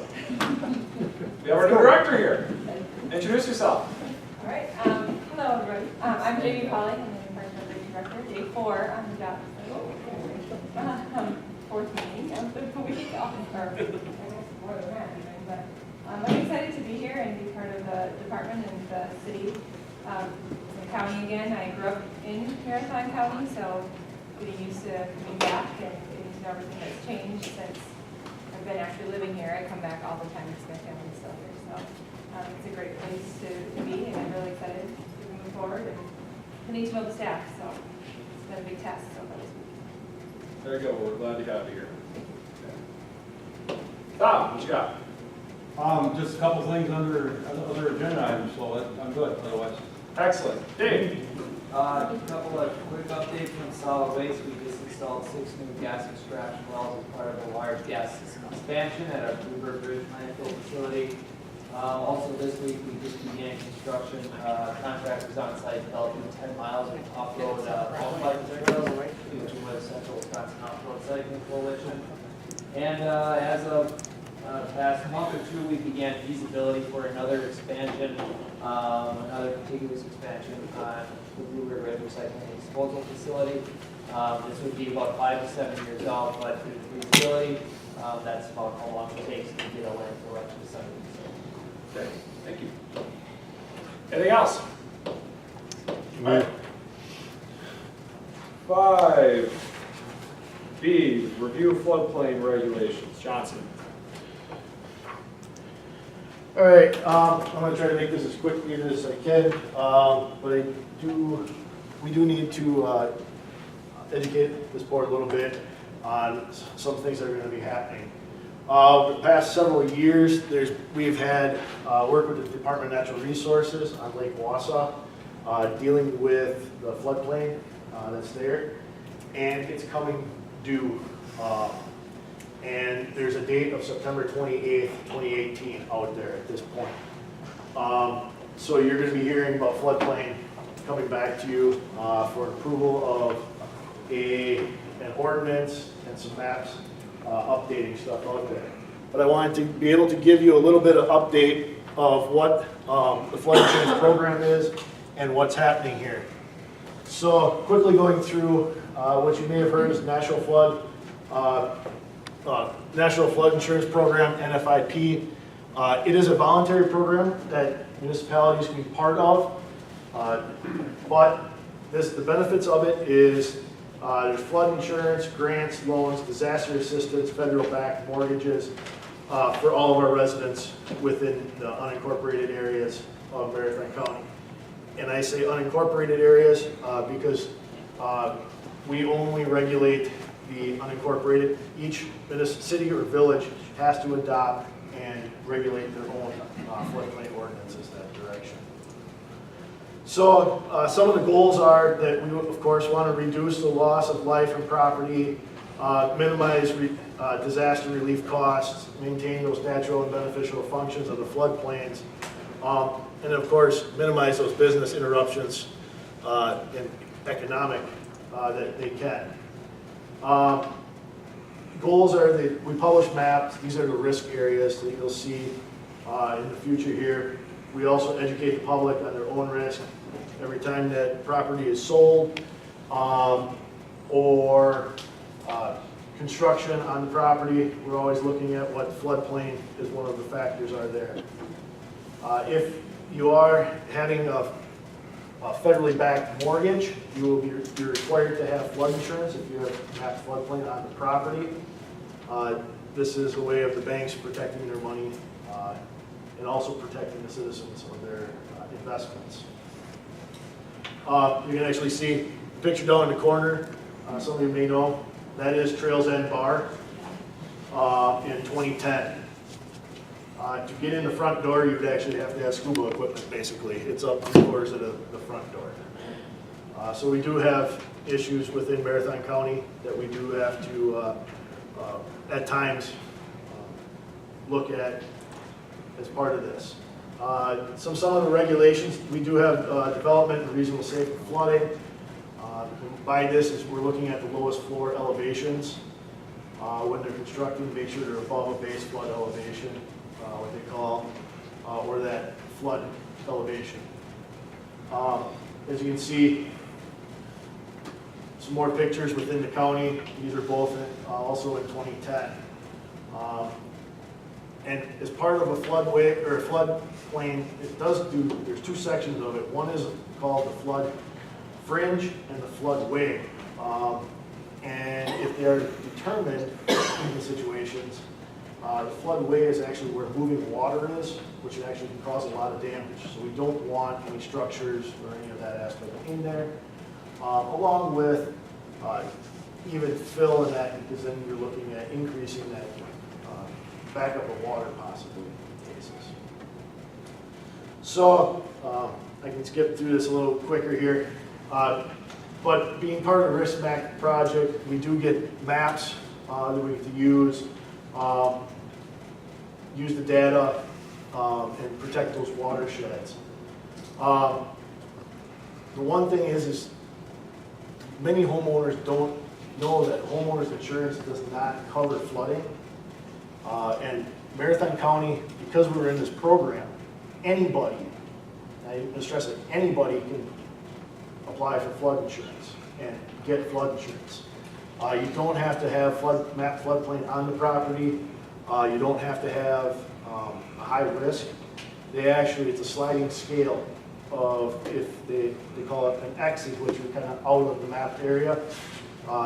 If you wish to purchase in that area, you are, but it's very low cost compared to somebody that is in the floodplain and may not meet that 2 foot above the regional flood elevation, the base flood elevation. Back, and it's come over the years, it's actually become mandatory for purchase requirements now. And a couple different acts here. And what actually has happened, I think it was about 2000, several banks were actually fined, and I don't know, it was thousands of dollars per policy that they were actually supposed to have flood insurance on part of it. We actually heard many people come into our office because they started sending letters out saying, hey, you need to pay your mortgage, otherwise pay flood insurance, one of the two. So we were working with individuals on that. Then, one major change that has happened that I just wanted to bring up here is letter of map amendments is one way that homeowners are able to possibly not have to pay flood insurance. The bank asks for flood insurance on the mortgage, they can come out, and there's a process that they can do for a letter of map amendment. In 2017, Act 242, basically, we, as regulatory authorities now, have to look at those map amendments as they're completely out. So if they come in with a letter of map amendment, we have to look at it, they're out, the floodplain regulations don't apply to them in that case. So we cannot enforce any floodplain zoning ordinance in respect to that property. Or actually the area that is taken out, I should say. Letter of map amendments can be different directions. They can be a structure taken out, they can be an area taken out, or a whole lot can be taken out as part of that. So why am I talking floodplain to you and bringing this up? Because you're going to be hearing about Lake Wassa. They did a study through the Lake Wassa area, re-looking at the elevations, and we've received our new maps. There was the appeal process. Everything we've placed out on the website. Again, this has been a couple-year process that we've gone through. We've actually hosted several meetings. One was out in the town of Red Mountain. There's also an appeal process that the DNR, it's official process through them. We've gone through that process already. DNR has responded to any questions, concerns, or possible appeals in that action. So again, all the forms and that are out there that you'll be hearing more about in the next few months. So what will actually happen is gone through, and this, like I said, this is going on from, it started in 2015 already. And we've been working with the DNR through there. And we've been working with preliminary maps, working with the municipalities. It's not just Marathon County. As you know, Lake Wausau is City of Wausau, Village of Rockchild, City of Schofield also that are involved with this. But they will be having their own hearings and everything as part of that, but they still have to do the same process. So again, just quickly going through, this was kind of the timeline. There was, like I said, the appeal process in 2017. And what happens is any comments or appeals come to us, and then we forward them right to the DNR, and then they get back to us. There was 2 comments and 1 appeal. The appeal was denied, and the comments, one comment was addressed to the satisfaction of the individuals. The other one was actually Marathon County that we submitted the comment that we were in the middle of the addressing as part of this, so they were well aware of that as formally as part of this process. So where are we at today? Again, we did get a letter, our final determination letter. I received one, Kurt Gibbs receives one as the chairman. And that gives us 6 months from the date of the letter to act on this. We got that letter on March 28th, 2018. That's why I say September 28th, 2018. What does this mean? If we don't act, we don't adopt the new maps, adopt the code, basically DNR and FEMA can come in and decertify us from the National Flood, which means that our residents wouldn't be able to do flood insurance, the flood insurance program, plus some of those other benefits that I mentioned in the beginning. So what we have to do yet, we are in the process of working with the DNR to make sure our ordinance is up to the model ordinances and the corrections. I'm actually meeting one DNR staff member in Michigan on the 21st of this month to go over part of it. Once we do all the changes to satisfy them, we have to submit it to them for certification. Once they give us basically a green light, then we will bring it to the board here. But we will actually share it with you prior to it going out so you can see what's happening and what changes are. So if there is any concern or questions, we can address that before we get it there. We do not want to have the public hearing and approval before the DNR has their blessing on it also, in case they need to change something at that extent. We'll have to do multiple public hearings on it. So I try to keep it short and sweet. Are there any questions on what you're going to be seeing down the road? Part of it. Supervisor, I get 2 questions. First off, you said that this applies to unincorporated areas. Does that include urban towns? And second question. Wow! Rim Mountain, I can say Rim Mountain is part of this. Rim Mountain is under Marathon County's jurisdiction for the floodplain. But City of Wausau, City of Schofield, Village of Rockchild are not. But we have used, what the county has is the metropolitan planning area. We've actually used that to work together on moving forward with everything since 2015 and getting the word out to all the people that are being affected. Okay, and then my actual serious question. What was the reason, how did this study, what was the impetus to start the Lake Wausau study? The DNR actually approached us and wanted to reevaluate this. There's been multiple studies done back in the 70s, but then there's been some more recent ones that have been out there, and there's been discrepancies. They wanted to go back, reevaluate what was there, and set the new establishment of mapping, which they have changed both they've increased in some areas and decreased in some areas. Supervisor Opel. Well, correct me if I'm wrong, Dean, but wasn't it a LiDAR flyover that started this whole thing? Yes. Some of it, yes. They wanted to actually do this prior to us having the LiDAR information. They were actually talking to Jim Bergner when he was the zoning administrator, trying to have him go part of this. We kind of knew that we were looking at wanting to do LiDAR and do this down the road, so we kind of stalled with it a little bit until we got more and better information, which ultimately gives better mapping, better product at the end. And the DNR agreed with it. So in that case, that's why it was kind of held off a little bit. So Can I get, did you get an acronym for LiDAR? Light detection.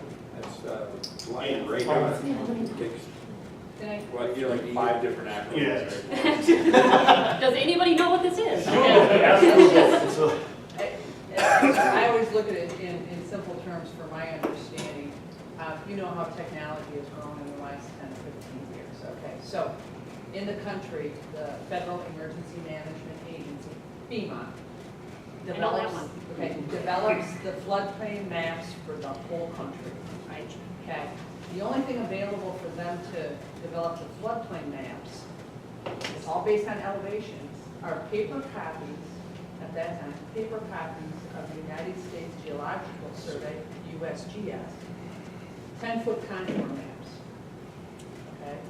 You, as a county board, made a decision about 6-7 years ago to make an investment, in LiDAR, which is something like laser light detection. You just look it up. But the bottom line is it went from 10-foot contours down to 2-foot contours. And I'll just tell you, all the work we do with floodplain management is all about consumer protection. So it's a little bit, it's about resource protection, but more about people and having accurate data. So do they need flood insurance or not? And flood insurance typically is in that range of $600 to $1,000 or more dollars per year. And you can't even get a mortgage unless you've got it. So the more accurate maps we have, the more consumers, in most cases, don't have to have the insurance because we went from real exaggerated 10-foot contours, so the rural areas, and now we're down to 2. So all these people out here now are not in the floodplain, they don't need flood insurance. So our role in this whole thing is it trickles down from FEMA to DNR, Department of Natural Resources, and down to at the county level and the municipal level, and we're charged with administering all of the programs and dealing with property owners who are coming with building permits. And so it's all, and you're involved because we can't do any of this unless county board approve this going forward and adopting the new maps. That's part of the requirement. So that'll all, just to wrap up, Jacob, because I'm sure that's probably what you're looking at. But we felt that even though you have a heavy agenda today, we needed to get this education piece in here because you have to bring this to county board if you want to continue the program. You need to get this to county board by your September meeting. And we have to have a public hearing, which means we have to advertise and notify people. And so we'll get that set up for your July or August meeting, depending upon the length of your agenda. So that's all we have. Thank you. Anything else? Kelly? How many people does this affect? I mean, last time there was 35 people that are hearing this floodplain, okay? What's our benefit for belonging to FEMA? One number. That's all you're allowed. That's the answer. We don't have an exact number. Gary ran a number of properties that were in, but the effects can be different depending on if there's structures in there, non-structures. Compared to if it was not adopted, it's not just this area of Lake Wausau. We're talking the county. So it's a one package deal basically that you would be looking at. So there's a certain number of people being affected in the Lake Wausau area from some changes, but if not approved, it would be the county-wide aspect of it. If you wish, I could find out how many properties are mapped and report that to this committee. Okay, yeah, Supervisor Pfeiffer, Supervisor Rowe. Yeah, just in response to your question, Kelly, if we don't go along with this, it takes away the ability for anybody that has a house in a floodplain, really the ability to sell it unless they're doing a cash transaction, because if you're going with a mortgage, you can't get the insurance, you can't sell that house. I mean, yes, it's a voluntary program, but if we choose not to participate in it, anybody that has a house that's trying to sell a house in a mapped floodplain area is gonna have to find somebody that's gonna buy it for cash. It's not gonna be a mortgage company that's gonna come through on it. That's why the program's important. That's why we have to adhere to FEMA's requirements. So the benefit, yeah. I understand. You just seen the picture of Trails End. I bet you in, I've been going this way 25 years, okay? I bet you 15 were flooded out, okay? My aunt's two houses down, they condemned that one, and they let Trails in there. So tell me the differential. Okay, so we're gonna have a public hearing on this in the future, but Al, you got the last question, okay? Well, I was just gonna say, we're only safe until the next technology comes along and knocks it down to 6-inch increments, and we'll be doing it all again. Okay, all right, let's keep moving. Thank you, Keith. All right, thank you. 5C, committee orientation and education meetings. I see staff has provided us with a nice little handbook here. Anybody want to talk about that? Yes, I'll go ahead. You're on 5C. Yes.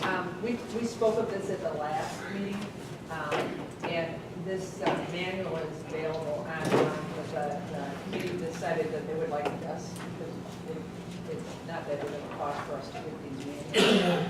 As according to the state statute, you are considered the planning committee for the county board. And this is a very easy guide.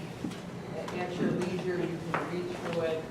When that time allows on the agenda, we'll work with Chairman Langenheim and when to have someone come in and make a presentation or have an open session where you can ask us questions about it. But it basically helps you to understand the rules and the procedures you need to follow and how you go through making decisions that deal with planning and zoning.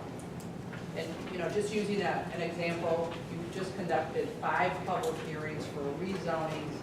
That whole process, you will see it's mimicked in the manual about you when Jacob's reading through all of those standards. That's part of the process that you need to go through in order to document your decision. That's really, so. Sure. Future agenda item, but Yeah. there it is. You've all got the manual. You can look on there. There's links from the Center of Land Use Education from Jeffrey Stevens Point. Yeah.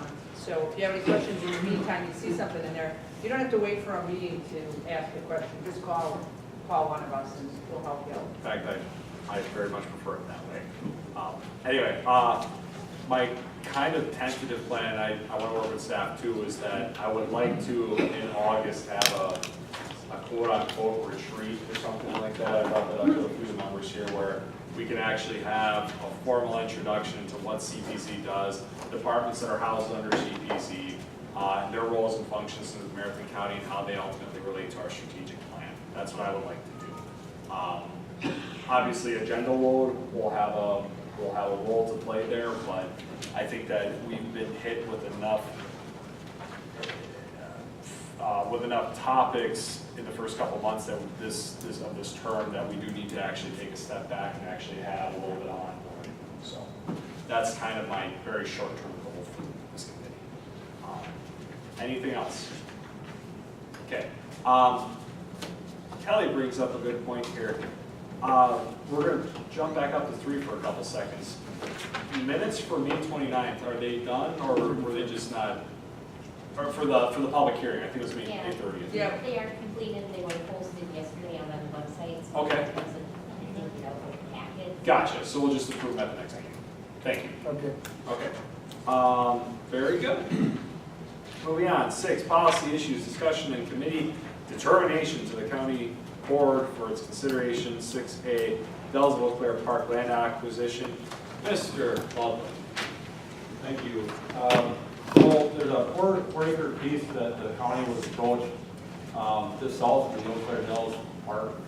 And it's, if you know where the Dells of the Eau Claire is, it's Highway Y, it's on the big corner, it's fully wooded. The landowner approached us some time ago, and she called us again a couple months ago, wondering if we wanted to purchase. So I was delegated to bring this forward through the park division, since I've been working on a lot of the land acquisitions for the county over the last few years.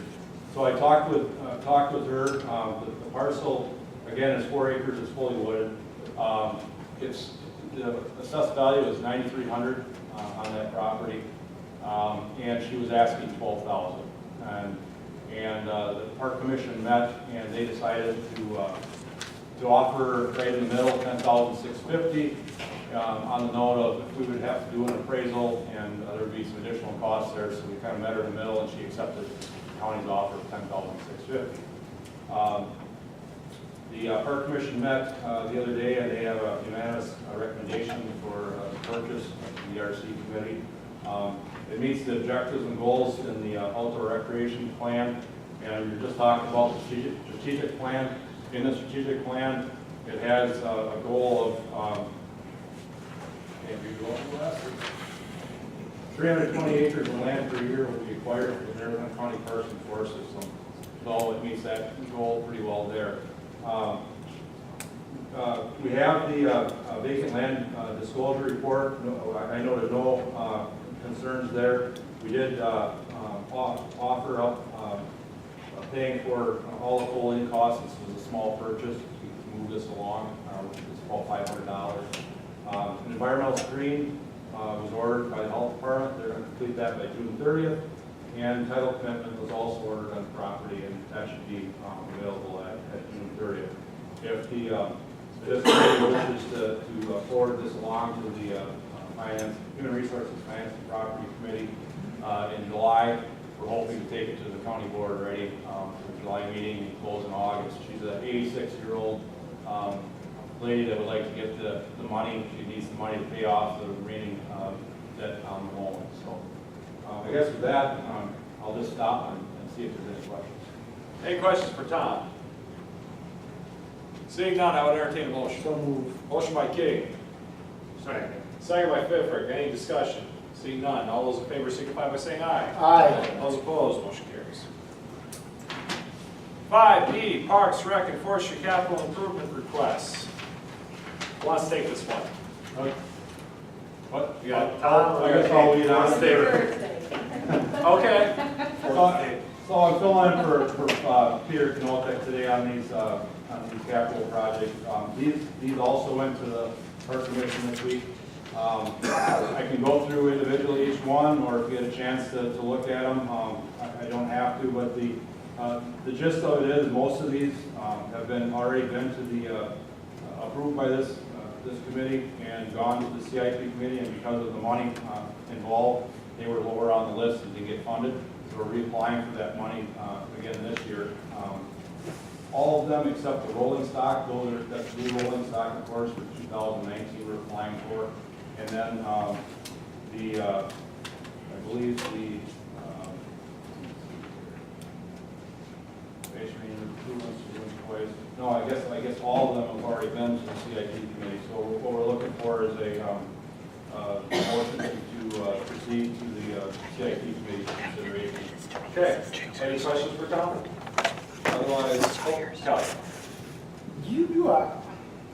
One of my friends is on the school thing, you know, they have the rinks, okay? Yep. And utilization costs so much to do a rink, okay? And no utilization.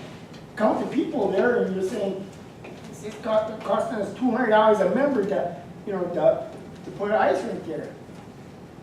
Our ice rinks at Marathon Park are used heavily.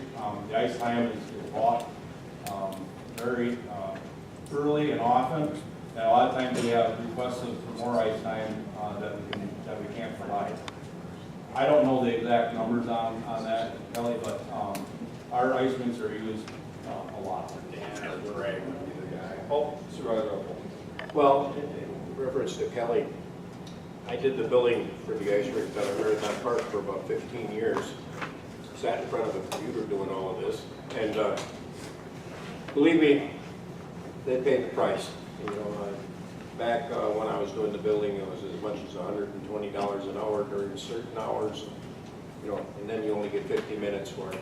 So it generated a lot of revenue. I don't know if it ever really recreationally paid for itself, but what recreation program does. Okay. I would entertain a motion then. Move to approve the CIP request. Oh, Just to clarify, we've only talked about the Parks and Rec one. Is there any Yes. comments that you'd be made on the solid waste? I think we can take those separate if that's okay. I just wanted clarification. Yep, we'll take solid waste next, that would be done tomorrow. Motion to approve the Parks, Recreation, Forestry CIP request. Motion by Pfeffer, second by Seefeld. Any discussion? Seeing none, all those in favor signify by saying aye. Aye.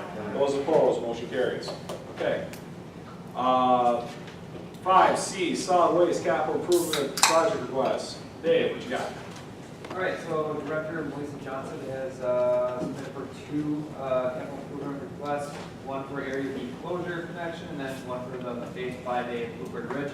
It's actually two separate landfill cells at the facility, but it's actually going to be more like one project. What we're doing is running the project simultaneously, taking large quantity, almost the majority of the soil out of the Phase 5 expansion and utilizing that for capping of Area B.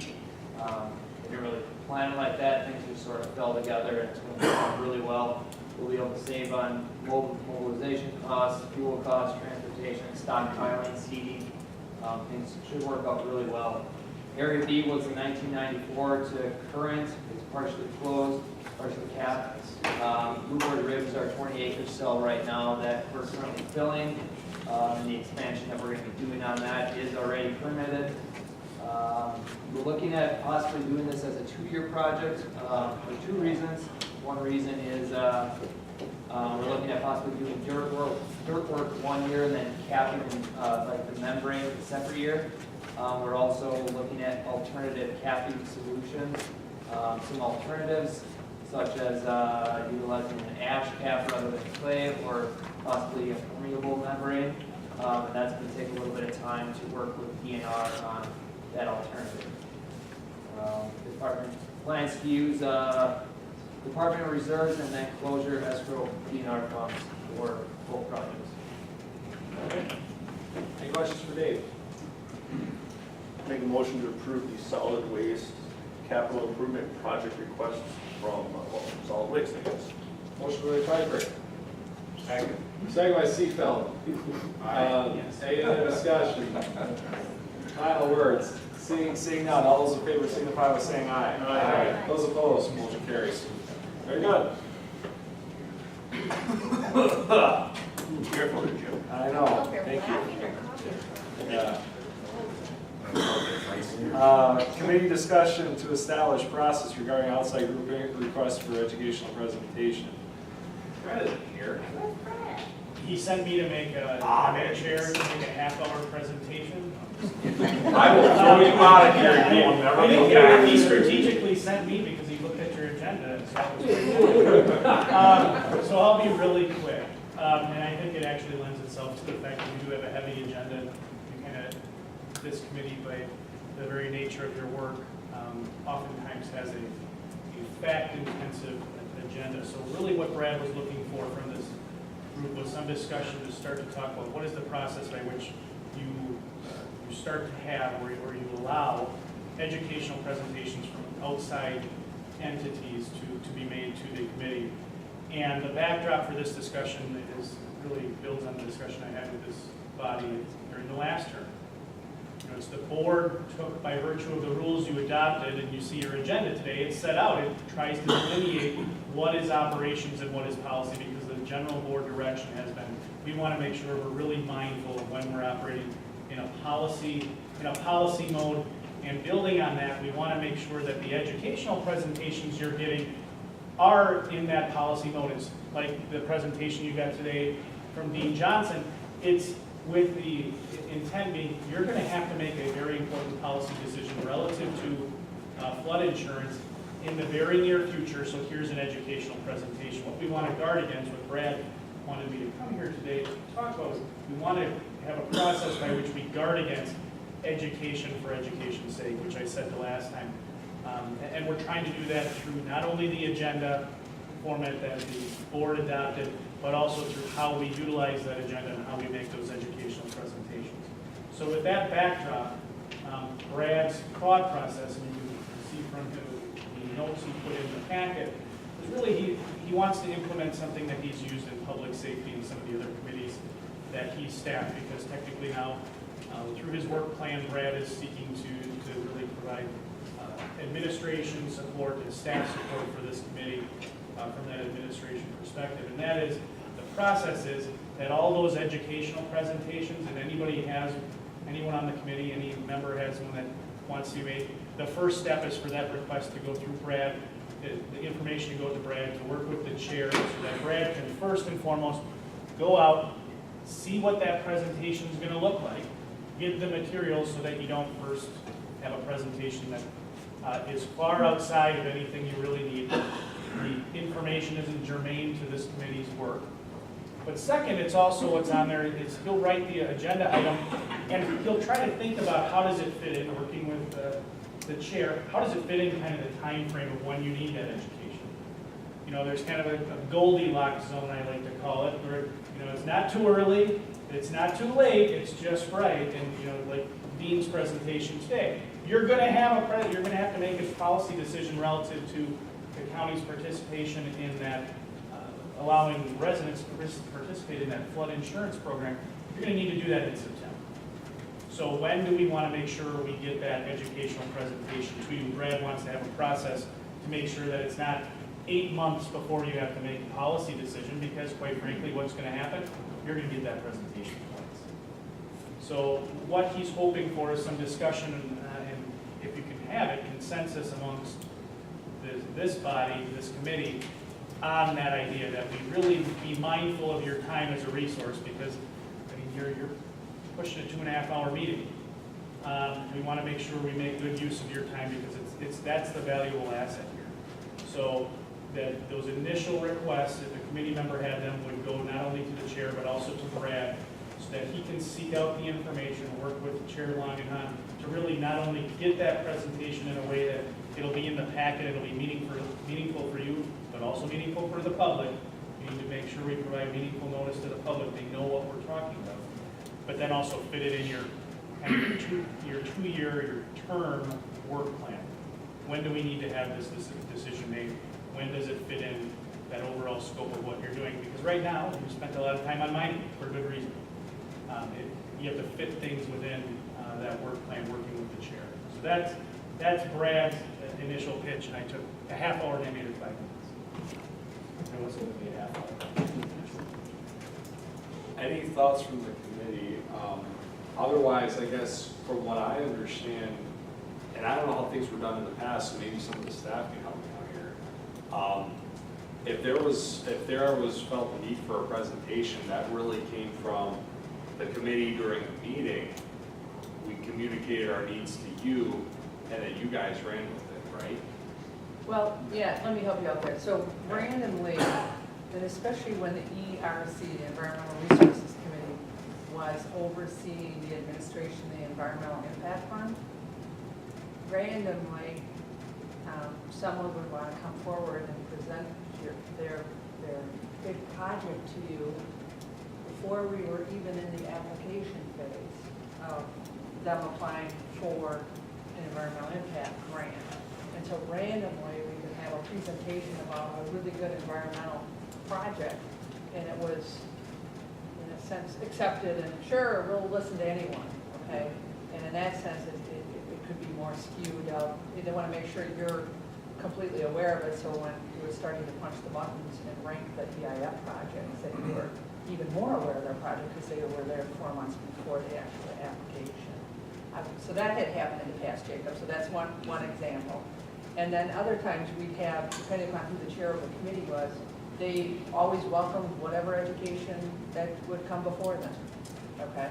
So in terms of the efficiency, I think this is critical in the sense of your newly adopted strategic plan and what you should be focusing on, the fact that you're a combined committee now and you have a lot of responsibilities that's thoroughly to the ordinance, and helping the committee keep focused on the policy items you need to make decisions about.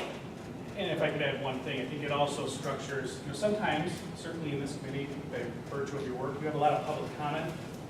And then sometimes there's the inclination when, something was brought up at the last meeting relative to public comment. Let's put it on the agenda for an education presentation at the next meeting, and it really doesn't fit there. It should go perhaps at a later point in time, or it should be framed differently in light of, again, this committee and the board as a whole put a ton of work into that strategic plan, and it really lays out what we should be spending our time on.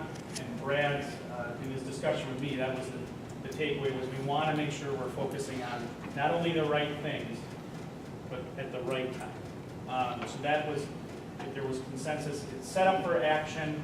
I don't know that you need a motion. If you care to do that, feel free, but it was set up for discussion so that at least there would be consensus, if consensus arose, that's how we'd operate. So if you have things you want an educational presentation on, absolutely continue to do as Chair Longan had said, forward them to him, and he can work with Brad to get those things on at the right time. Well, and that feeds into my next point, which was, so I work with staff, and I'm a new committee chair, so let's have this discussion. I'm a new chair, I set the agenda. An educational component or an educational interest arises from this committee, okay?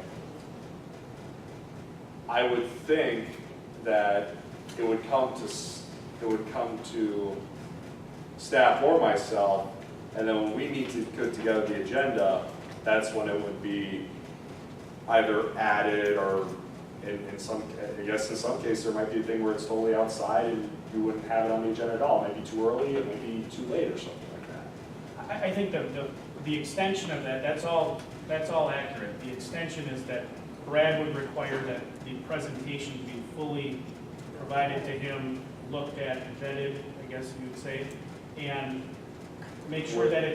Okay, let's speed it up then. Would that happen before or after? Would that happen before, or the education presentation, would that happen before or after, like, the first draft of the agenda is done? Because if somebody didn't know whether or not they were going to present it, it was just an idea before. Okay. You don't get on the agenda without Brad having, that request, working through you and working with Brad, have it reviewed, have the presentation in hand, that's when it gets on the agenda. Because I'll tell you, some of the other committees, we're having this discussion with other committees as well. Sometimes I'll just pick the senior connections, location in Ridmount. Heyman made a presentation to help with human services, and sometimes we're left handing out pieces of information that the chair had never seen, the staff support had never seen, and we just want to make sure we frame up those conversations the right way, because again, the policy question, we need to know what that is. We need to, that's fair. Focus it rather than get stuck in weeds or something like that. Make sure we're all talking the right thing at the right time. Thank you. Just need to remind you too, remember you're the Environmental Resources Committee, a combination of the Old Land Conservation Committee and the ERC. And CPZ, Conservation Planning and Zoning, happens to be your staff report. So it seems like we're kind of dominating the agenda or whatever, but we're set up to give you that support in the minutes and the information. But remember, you are also the oversight standing committee for park recreation and forestry and solid waste. So this whole discussion that we're having, and we're using examples of CPC, it's no different than we work back with the staff of both of those departments as we work through with Jacob. And at any given time, when we're doing that agenda prep or getting ready, there's been times where Tom has said something that's critical that we talk to the chairman about before we start rolling forward new policies on. Right, 5 years ago we were dealing, it's funny we're dealing with mining today, but 5 years ago it was about prospecting on our county land, on our county owned property. Big policy discussion in the park recreation forest. Okay, so it's a little bit we've been talking a lot, I just want to remind you, as a new committee, it's not just CPZ, Park Recreation and Forestry, and Solid Waste. They have their own operating board, but it's still, some of these things end up coming through ERC to county board. Okay, okay. Thank you. I think that the system that we just described, I think that's okay with everyone. You still have final, I still have say on the final, agenda, yeah, they're but just, they're trying to adding an take extra some step of to that. Especially for those outside organizations that come in that want to present to us, definitely. You know, there may be some smaller things that, sure, you know, maybe, you know, especially the outside organizations that are coming to present to, it seems like the perfect process for that. Yeah. So we're not sitting to listening to somebody's business pitch for 35 minutes.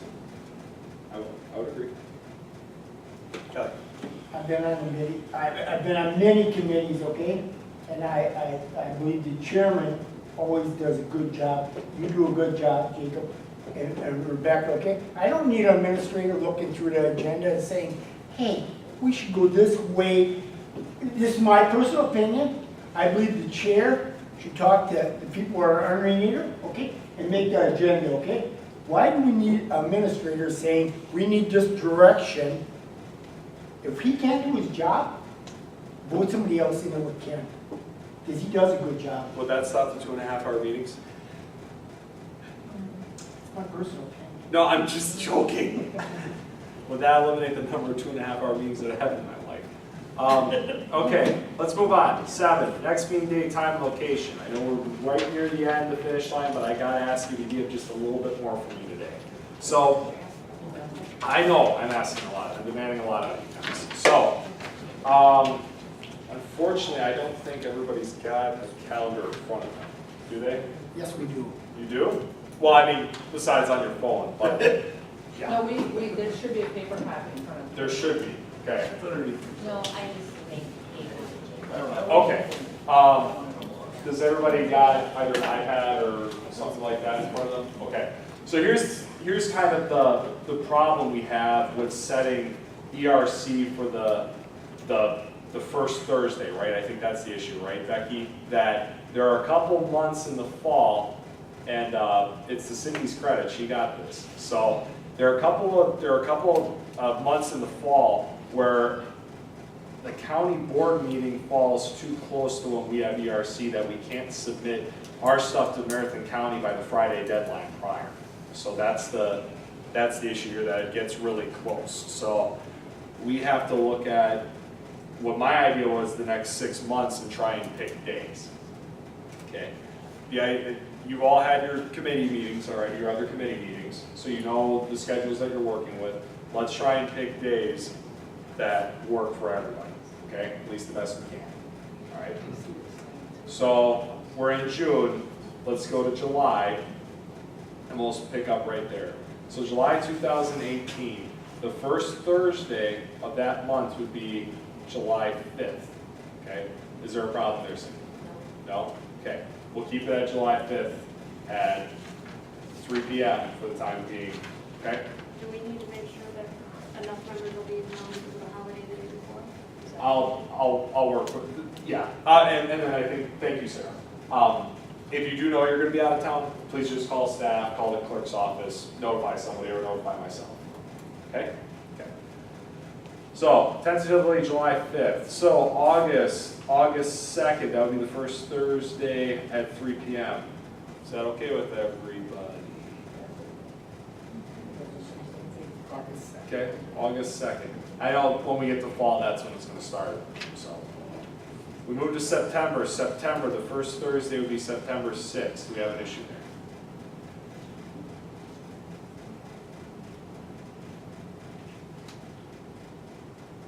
County board falls on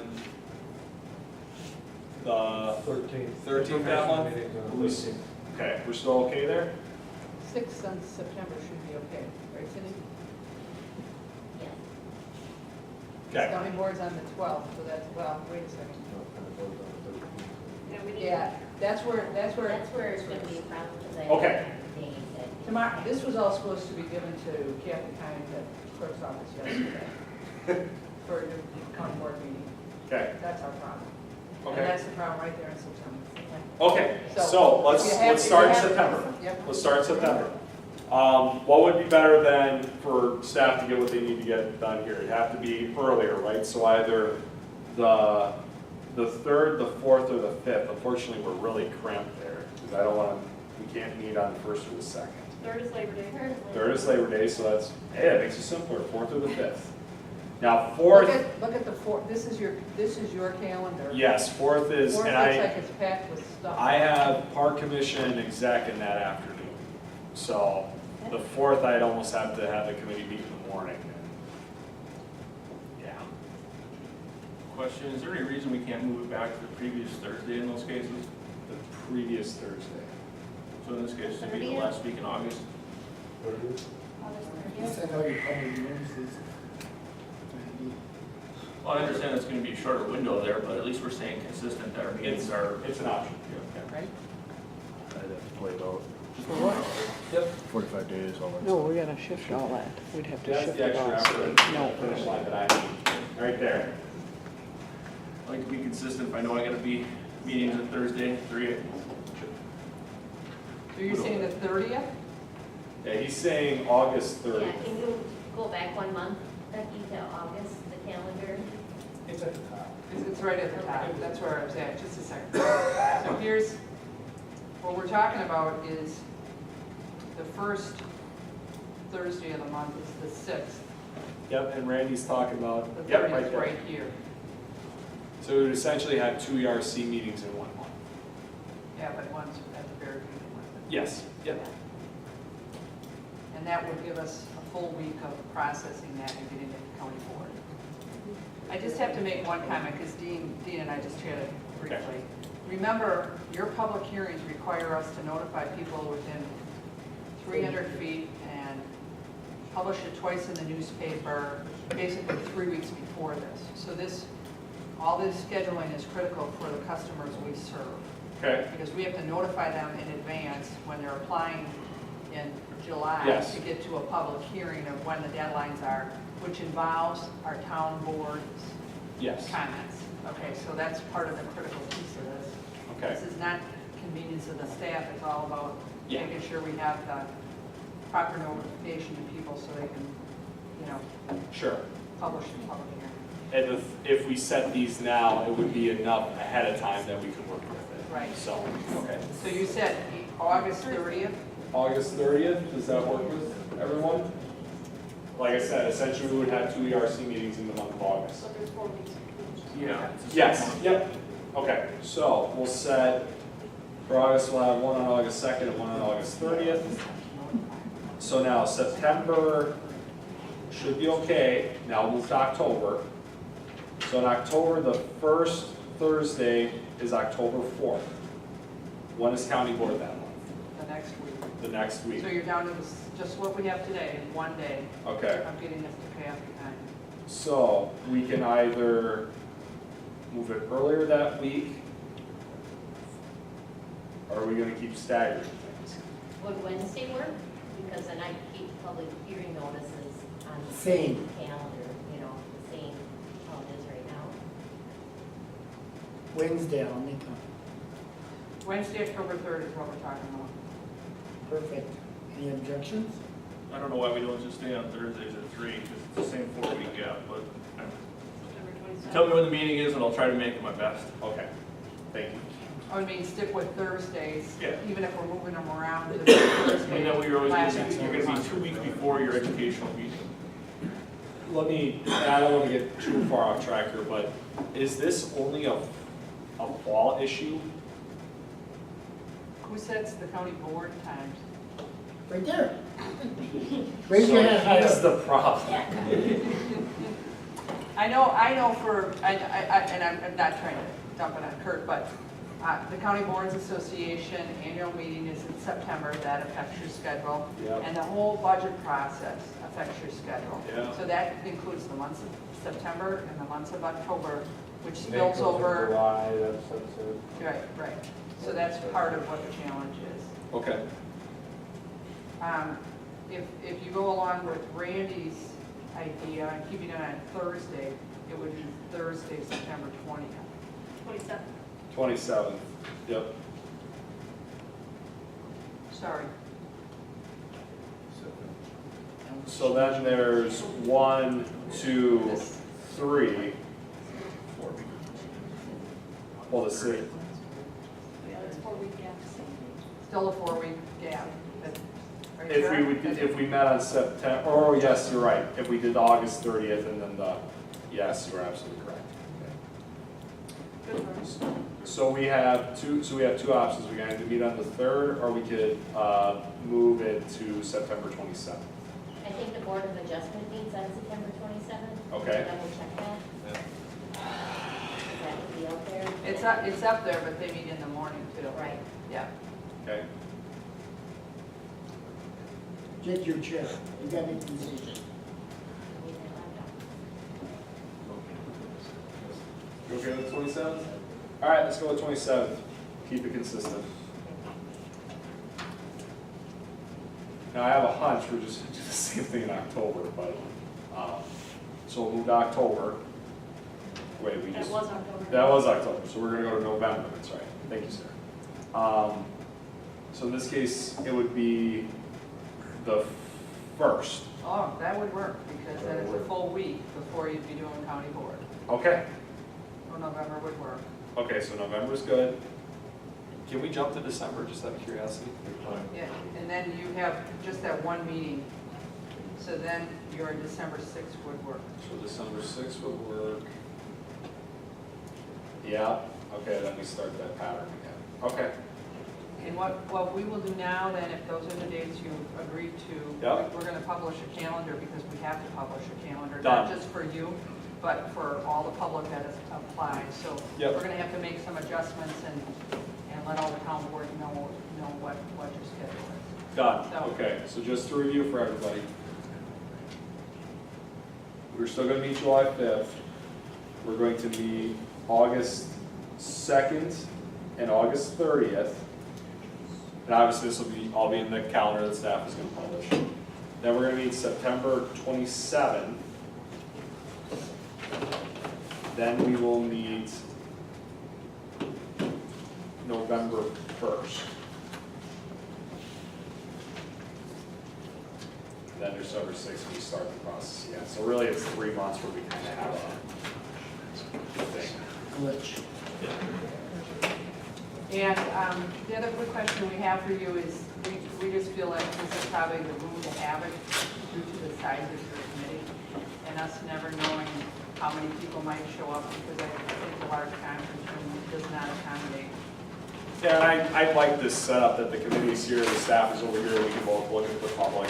You know, one thing I don't like about the setup though is looking, seeing the other committee members. Yes, I do. We can get some curvature, to this too. That's not a problem. Next meeting, we'll put some curves in it so you can kind of work with each other. I don't think we can add that. It's crazy. Yeah, okay. Pretty good there. Okay.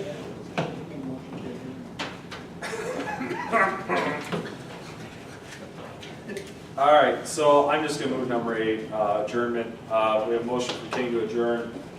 Second by Supervisor Drabek. Any discussion? Thank you all for all your hard work today. All those in favor signify by saying aye. Aye. Those opposed, motion carries. We are adjourned. Thank you, staff.